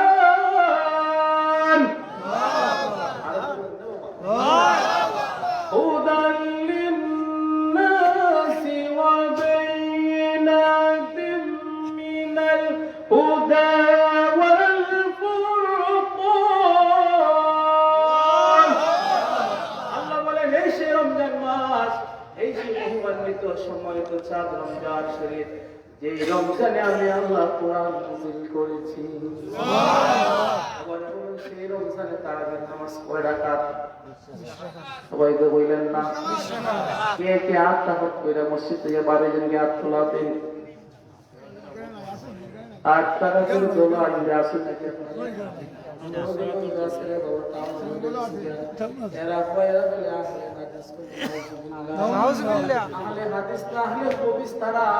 হাদিসের মধ্যে তো যদি আসলে হাদিস মানতো তাহলে তো 20 টাকা কথা বল ঠিক কিনা? হাদিস প্রমাণ করে 20 টাকা, তেরা বা 8 টাকা। হাদিস প্রমাণ করে বিতিরের নামাজ 3 টাকা, তেরা তো 1 টাকা আছে কিনা নাই? সামনে বেলে আইতার অনেক ভাই পিছনে কষ্ট করে সামনে আইবার কিনা আইতেন না। আগুন আগুন জ্বলে রে নিবাইবার মানুষ নাই, খাওয়ার বেলায় সবাই আছে খামের বেলায় নাই। সামনে আসেন আল্লাহ আল্লাহ আল্লাহ, সামনে একটা আল্লাহ আল্লাহ আল্লাহ আল্লাহ, সামনে সামনে আল্লাহু আল্লাহ আল্লাহু আল্লাহ আল্লাহু আল্লাহ আল্লাহু আল্লাহ। আরেকটু সামনে আরেকটু সামনে প্লিজ, কাম কাম সামনে আসেন। আল্লাহু আল্লাহ আল্লাহু আল্লাহ আল্লাহু আল্লাহ আল্লাহু আল্লাহ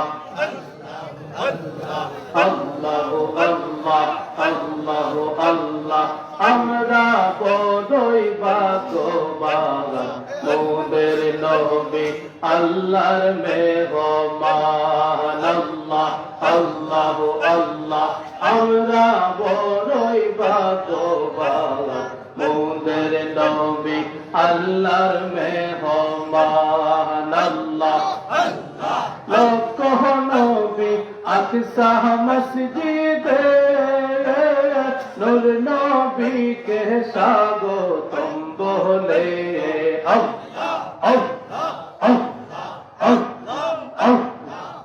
মান হনা মার নবীজি ইমাম হনা মার নবীজি সব নবী মুসল্লি হওয়ার মোদের রাসূল আল্লাহর মেহমান। আল্লাহ আল্লাহ আমরা বড় ভাগ্যবান মোদের নামে আল্লাহর মেহমান। আল্লাহ আল্লাহ আল্লাহ আল্লাহ আল্লাহ নামে এ তো হিম্মত আমার মৌলার নামে তোহি মদ খাইলে মদ খোদাই না মন হইয়া সে দেবানা আল্লাহ আল্লাহ আল্লাহ আল্লাহ আল্লাহ আল্লাহ আল্লাহ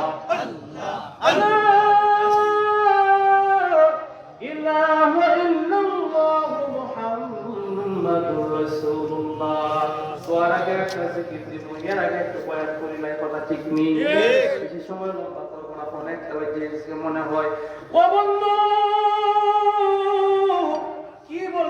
কি বলছিলাম এটা না বললে হক আদায় হবে না। ওয়াজের রমজান শরীফ অনেক বাইরে আছেন, দেখবে বডিটা খুব মোটা গাটা, রোজা রাখেন না, আছে কি না? নাই, আপনাদের দিকে নাই, ও বাইরে কেমন বেড়া জব হলে খাওয়া লাগতেছে, আমার মানুষের খাওয়ানো যাই কথা বল ঠিক না, কিন্তু রোজা রাখে না। কিন্তু আবার দেখা যায় এমন ফ্যামিলি আছে 7 বছরের বাচ্চা, 5 বছরের বাচ্চা, আম্মাকে আমিও খাইতাম না, আমিও রোজা রাখছি। আল্লাহু আকবার! কি শিক্ষা এই দুই পরিবারের মধ্যে, কি শিক্ষা এই দুই পরিবারের মধ্যে। মাআযাল্লাহ এমন মানুষ আছে তারা বলে রোজা তো গরিবের লাগে, এটা গরিব লাগে, কত বড় নাফরমান, কত বড় নাফরমান। ও বন্দাই বডি কেড়ে বাড়াইতেছ, বললে তো তোর বডি ফুকে খাইব, শিয়ালে টাইম না খাইব, সুপনে টাইম না খাইব। মনরি ডানে মাটি বামে মাটি, উপরেতে বাঁশের সানি, নিচে হইবে আমার বিছানা রে কবর দেশে যাইয়া। মনরে এমন সোনার তরু ফুকে করবে রে নোরে নোরে, কত শিয়ালে খাইবে শকুনে খাইবে, শিয়ালে খাইবে শকুনে খাইবে, বুকের সিনাটাই না রে কবর দেশে যাইয়া। ও বন্ধু, রমাদান এমন একটি নিয়ামত আল্লাহ দিছে, আমার নবী ঘোষণা দিলেন তোমরা যদি রমজানে একটা নফল কাজ করো, অন্য মাসের 70টা নফলের সমান সওয়াব। আর একটা ফরজ যদি তোমরা আদায় করো, অন্য মাসের 70টা ফরজের সমান সওয়াব। নফল করলে অন্য মাসের ফরজের সমান সওয়াব হয়ে যায়, আর ফরজ করলে অন্যান্য মাসের 70টা ফরজের সমান। আল্লাহু আকবার! এমন সুযোগ পাইছেন আপনি, শুধু তাই নয়, আমার নবী বলেন মান সামা রমাদান ঈমানান ওয়া ইহতিসাবান গুফিরা লাহু মা তাকদ্দামা মিন যামবিহি। আল্লাহ রাসূল জীবনে মিথ্যা কথা বলছেন নি? কথা বললেন। কেউ যদি সন্দেহ করে নবী আল্লাহ বলেন কার কথা? লা ইয়ানতিকু আনিল হাওয়া ইন হুয়া ইল্লা ওয়াহয়ুন ইউহা। আল্লাহ এখন আমার নবী জীবনে মন গড়া নিজের পকেট থেকে বানায় শুনো কথা বলেন না। সুবহানাল্লাহ। আল্লাহ রাসূল বলছেন যারা আল্লাহকে খুশি রাখে সিয়াম সাধনা পালন করে, গোটা 1 বছরে যত গুনাহ করেছে, রমজান শরীফের রোজার বরকতে আল্লাহ বিগত 1 বছরের গুনাহকে maaf করে দিবেন। সুবহানাল্লাহ। ইন্নাল হাসানাতি ইউযহিবুনাস সাইয়্যাত। আল্লাহ কোন কোরআনে কারীমের মধ্যে যদি তোমরা নেক কাজ করবে বান্দা, এই নেক কাজের বদৌলতে আমি তোমার অতীতের জীবনের সব গুনাহ আমি ডিলিট করে দেব। এখন ওয়াদা করেন আল্লাহ যতদিন সুস্থ থাকবো জীবনে কোনোদিন রমজানের রোজা ভাঙবো না। সুবহানাল্লাহ।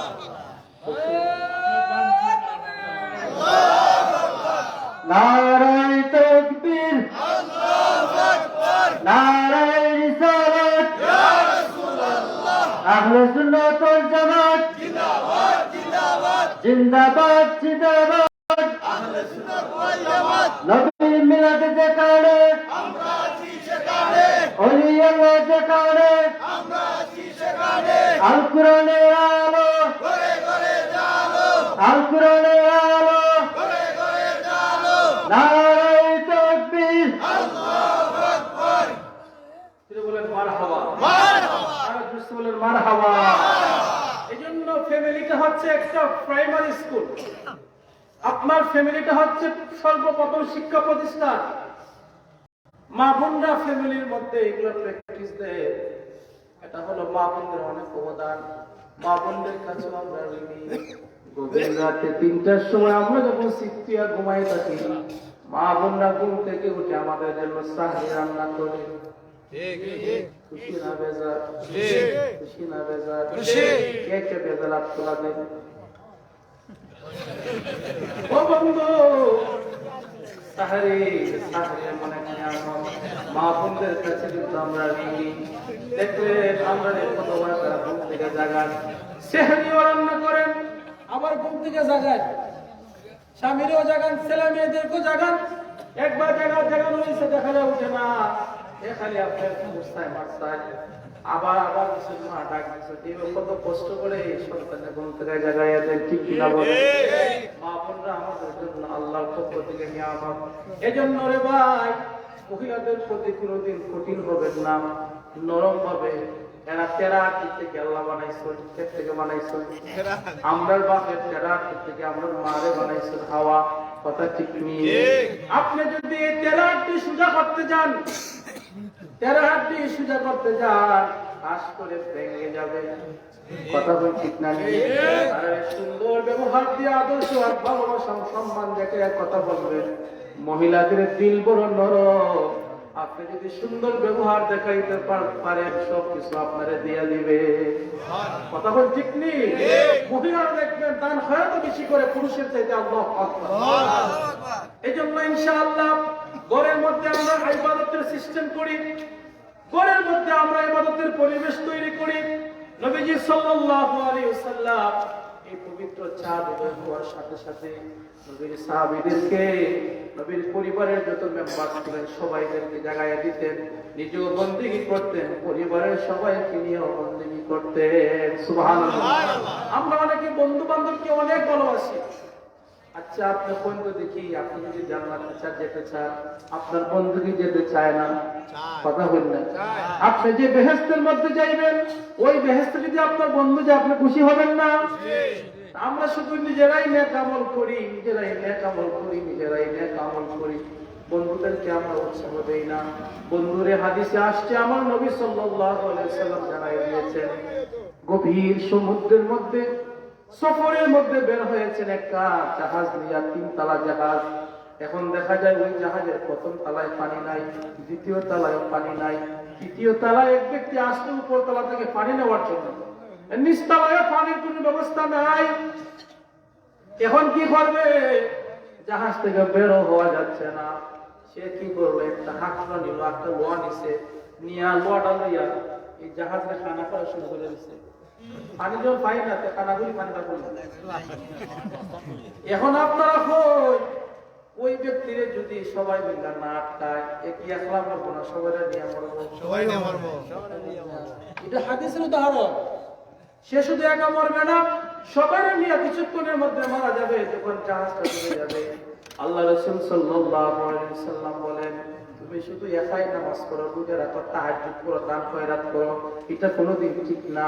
তুমি নিজেও নামাজি হয়ে যাও, তোমার সন্তান, ছেলে মেয়ে, ভাই ভাতিজা, আত্মীয় স্বজন, তাদেরকেও নামাজের নসিহত করো। ইনশাআল্লাহ রাজি আছে কিনা নাই? আল্লাহকে হাত তুলে দিয়ে দেখেন, রাজি আছে কিনা নাই? আল্লাহ তুমি কবুল করো, সবাই বলেন আমিন। ও বন্ধু, এবার আসুন, আরেকটা কথা না বললেই নয়।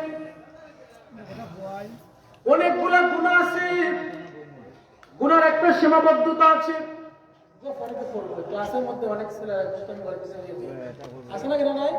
আচ্ছা, মনে করে ক্লাসের মধ্যে 100 জন ছেলে মেয়ে, এর মধ্যে সবাই কি পাস পায়? এক দুজনে পায়। কথা বল ঠিক নেই? হাফিজ খানাতে 100 জন ছেলেরা পড়ে, সবাই কি হাফিজ হয়? কথা বলবে দেখবেন এগুলো আল্লাহর পক্ষ থেকে। মাহফিলের মধ্যে কত সুন্দর সবাই শুনতেছে, বাইরে যারা এক্সট্রা সাউন্ড করে কোনো আছে কিনা? না, এক্সট্রা যারা সাউন্ড করে মনে করবেন তারা সমস্যা, তারা কি আছে, সমস্যা আছে। আরে ভাই, এই মাহফিল কি ডেলি হবে এখানে? কথা বলতে ডেলি হবে এখানে? ডেলি কি মাহফিল করা সম্ভব? একটা মাহফিল করাতে যায় কত পেরেশানি, খালি কি টাকা হলে মাহফিল করা যায়? কত মানুষের টাকা সুন্দর উপস্থিত আছে কিন্তু জীবনে অজয়িত পারে না। কথা বলেন না? কত মানুষের টাকা পস্তাছে, জাকাত দিতে তৌফিক নাই। কথা বলেন ঠিক নেই? জাকাত দেয় না, জাকাত দেয় না, দিলে তো আমি গরিব হইয়া যাই না, কিন্তু এই টাকা জীবনে সে খাইয়া মরতে পারে না। সম্পদ খাইব লোকে, দেহ খাইব ফুকে। কথা বলেন ঠিক নেই? সম্পদ খাইব লোকে, দেহ খাইব, এটা হইল বাস্তবতা। কার জন্য আমরা কি করে রেখে যাচ্ছি রে ভাই? আপনি কোনদিন একটা আশা করবেন না আপনার সন্তান আপনার জন্য দোয়া করবে, কোনোদিনও আশা করবেন না।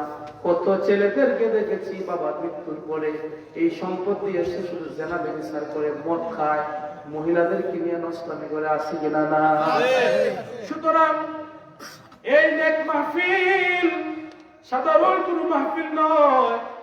আবার আল্লাহ রাসূল সাল্লাল্লাহু আলাইহি ওয়াসাল্লাম ঘোষণা দিয়েছেন, কিয়ামতের মাটি বান্দার আমল নামাজে কোন ওজন দেওয়া হবে। ওই মাহফিলের মধ্যে বসে এই পশ্চিম শ্রীমঙ্গল লালবাগ মরহুম হাজী কালামিয়া মেম্বার সাহেবের এই ময়দানে প্রাঙ্গণে আমরা যে এখানে পয়সা দীর্ঘ 1.5 ঘন্টা 2 ঘন্টা সময় ধরে বয়ান শুনলাম, মাঝে মাঝে সুবহানাল্লাহ যে বলছি, আলহামদুলিল্লাহ যে বলছি, আল্লাহু আকবার যে বলছি, এগুলার নেকি আছে কিনা? নাই। আমরা অনেকে মনে করি হুজুর কামই তাহলে সুবহানাল্লাহ হয়, হইন না কথা। আসলে রে ভাই,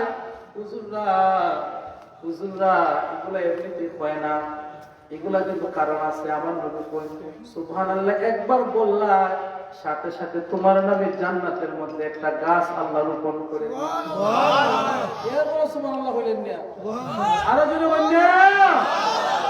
একবার বলবেন একটা গাছ, এখন গাছ থাকবো বেহেশত, মালিক কি দুজকে যাইবনি? আপনার গাছের মালিককে গাছের তলে আল্লাহ পৌঁছে দিবেন। এই জন্য বেশি বেশি করে ইনশাআল্লাহ আমরা এগুলো পালন করি। আল্লাহুম্মা সাল্লি আলা সাইয়্যিদিনা মাওলানা মুহাম্মদ ওয়া আলা আলি সাইয়্যিদিনা حسبي ربي جل الله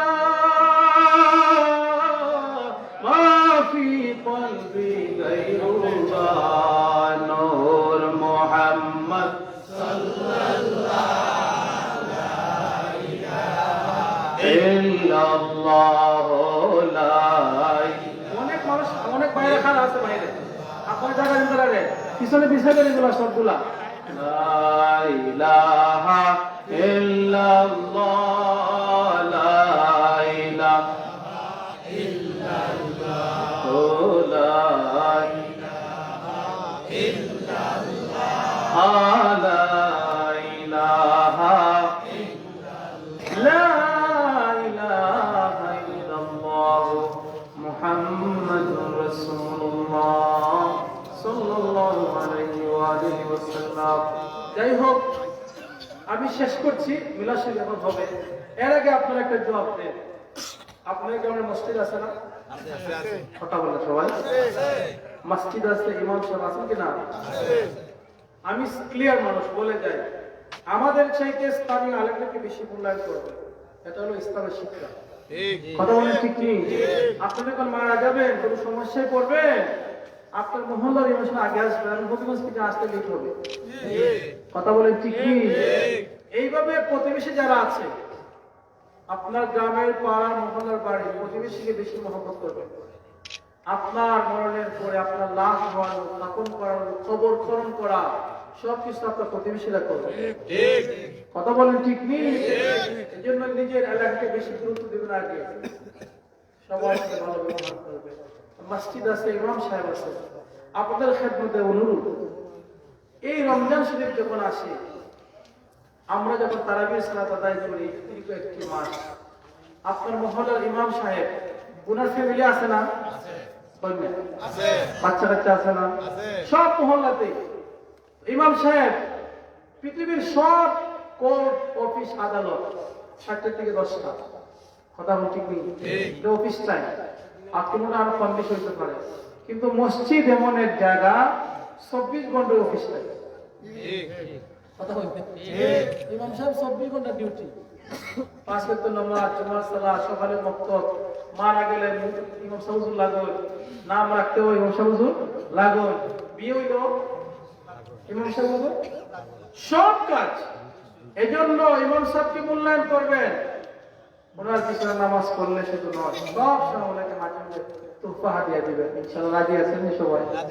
কে কে রাজি আছেন আল্লাহ দেখান।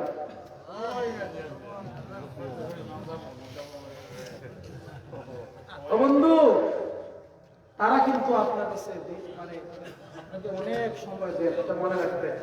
কিন্তু দেখা যায় আমরা যখন হাদিয়ার জন্য আসি, হাদিয়া দেওয়ানো কি সুন্নত, হাদিয়া দেওয়ানো কি সুন্নত, ওই সময় এমন কঠিন হয়, যার তৌফিক আছে 5,000 টাকা দেওয়ার, এটাই 500 টাকা শূন্য একটা বাড়ালে কথা বলি আছে কি না? এগুলা বলার আমার কোন বিষয় না, এটা আপনাদের বিষয়। তারপরে যেহেতু হাত চলে আসছে এই জন্য বললাম, সবাই মসজিদ মাদ্রাসা ইনশাল্লাহ মন খুলে দান করবেন। রাজি আছেন সবাই? মসজিদ মাদ্রাসায় মন খুলে আপনার তৌফিক অনুযায়ী আপনি দান করে দিবেন। হাদিয়া দেওয়া নেওয়া সুন্নাত। তারাবির সালাত আদায় করার পরে কেউ যদি হাদিয়া দেয় না, নামাজটা হয়ে যাবে। তবে একটা জিনিস আছে, আপনি ঘর বানাইলেন, দরজা দিলেন না, কথা বলছি, ঘরটা বানাইছেন দরজা দিচ্ছেন না, দরজা রাখছেন না, আপনি ঘরে কোনো মূল্যায়ন আছে গরু। তো ইনশাল্লাহ আমরা সকলে এই বিষয়টা খেয়াল রাখবো। আর একটা বিষয় হলো এর সাথে হাদিয়া মাসিক বেতনটা বাড়াই দিবে, পারবেন না ইনশাল্লাহ? যে দাম জিনিসপত্রের দ্রব্য মূল্য অনেক বেশি, আপনার ইমাম মুয়াজ্জিন সাহেবকে হাদিয়া বাড়াই দিবেন। এটা সকলের কাছে আমার করো যে অনুরোধ। কষ্ট পাইছেন আপনারা? কষ্ট পাইছেন? যাই হোক, আমরা আসুন সবাই মিলে আমরা সুন্দর এই ইসলাম নামক বৃক্ষের নিচে সুন্দর করে আমরা মন প্রাণ খুলে আশ্রয় নেই। আল্লাহ তাআলা আমাদের সবাইকে ইমানদার মুসলিম হিসেবে, নবীজির আশিক উম্মত হিসেবে, আউলিয়া কেরামদের ফলোয়ার্স, সাহাবায়ে কেরামদের ফলোয়ার্স হিসেবে দুনিয়া থেকে ঈমানের সাথে উঠায় নেন। সবাই আল্লাহুম্মা আমিন। আসুন নবীজিকে দাঁড়িয়ে সালাম জানাই, ইয়া নবী সালাম আলাইকা, ইয়া রাসূল সালাম আলাইকা, ইয়া হাবিব সালাম আলাইকা, সালাওয়াতুল্লাহ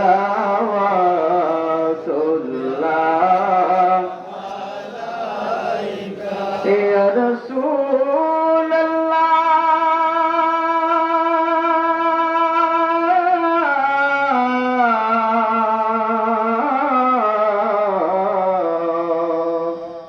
ও ইয়া হাবিবাল্লাহ,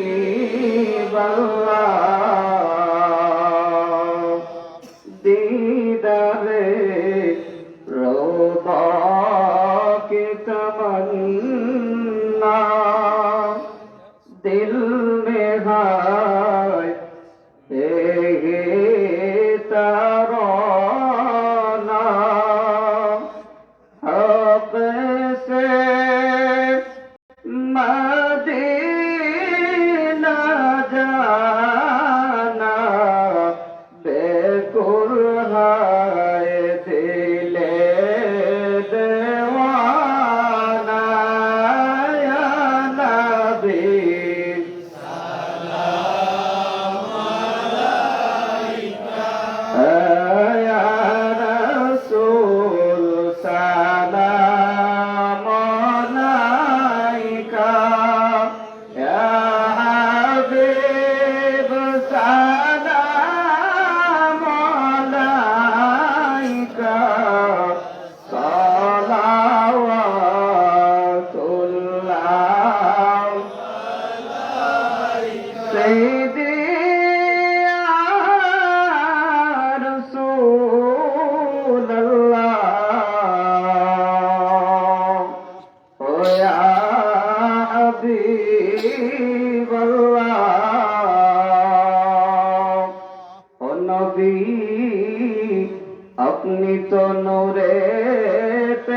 পয়দা সেই নূরে তামাম জাহান পয়দা আপনি তো কাবার কাবা এ আশিকদের গলার মালা ইয়া নবী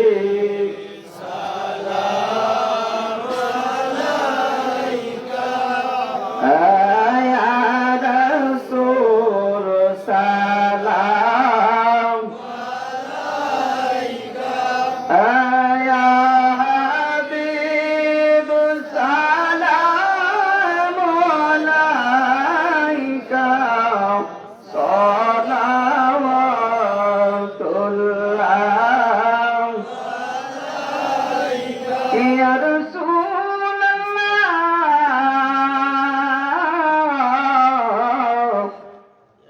উম্মতের দরদি নবীজি ও ইয়া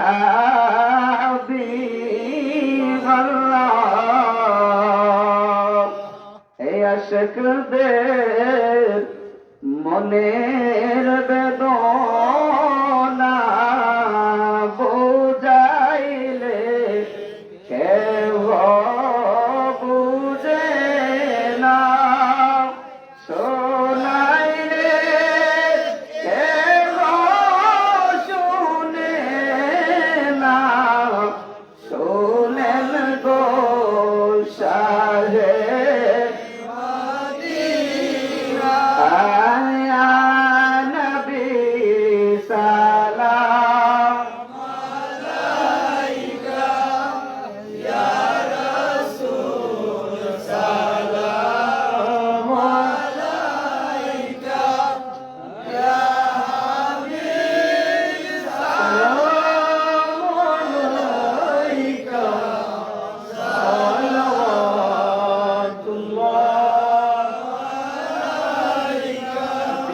سيدي يا رسول الله وسلم عليك يا حبيب الله رحمتوں کے تاج والی دو جہاں کے راج والی عرشوں کی معراج والی عاصیوں کی لاج والی یا نبی سلام علیکہ یا رسول سلام علیکہ یا حبیب سلام علیکہ صلوات اللہ مدینے کی چاند ہزاروں سلام مدینے کی چاند لاکھوں سلام مدینے کی چاند کروڑوں سلام مدینے کی چاند بے حد سلام بلغ العلا بکمالہ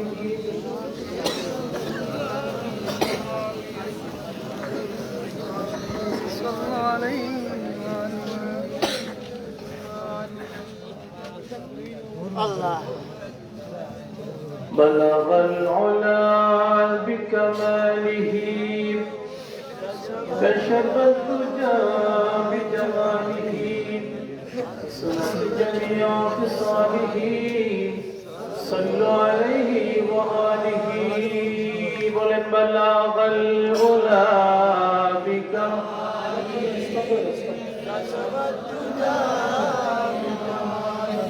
حسنت جميع خصاله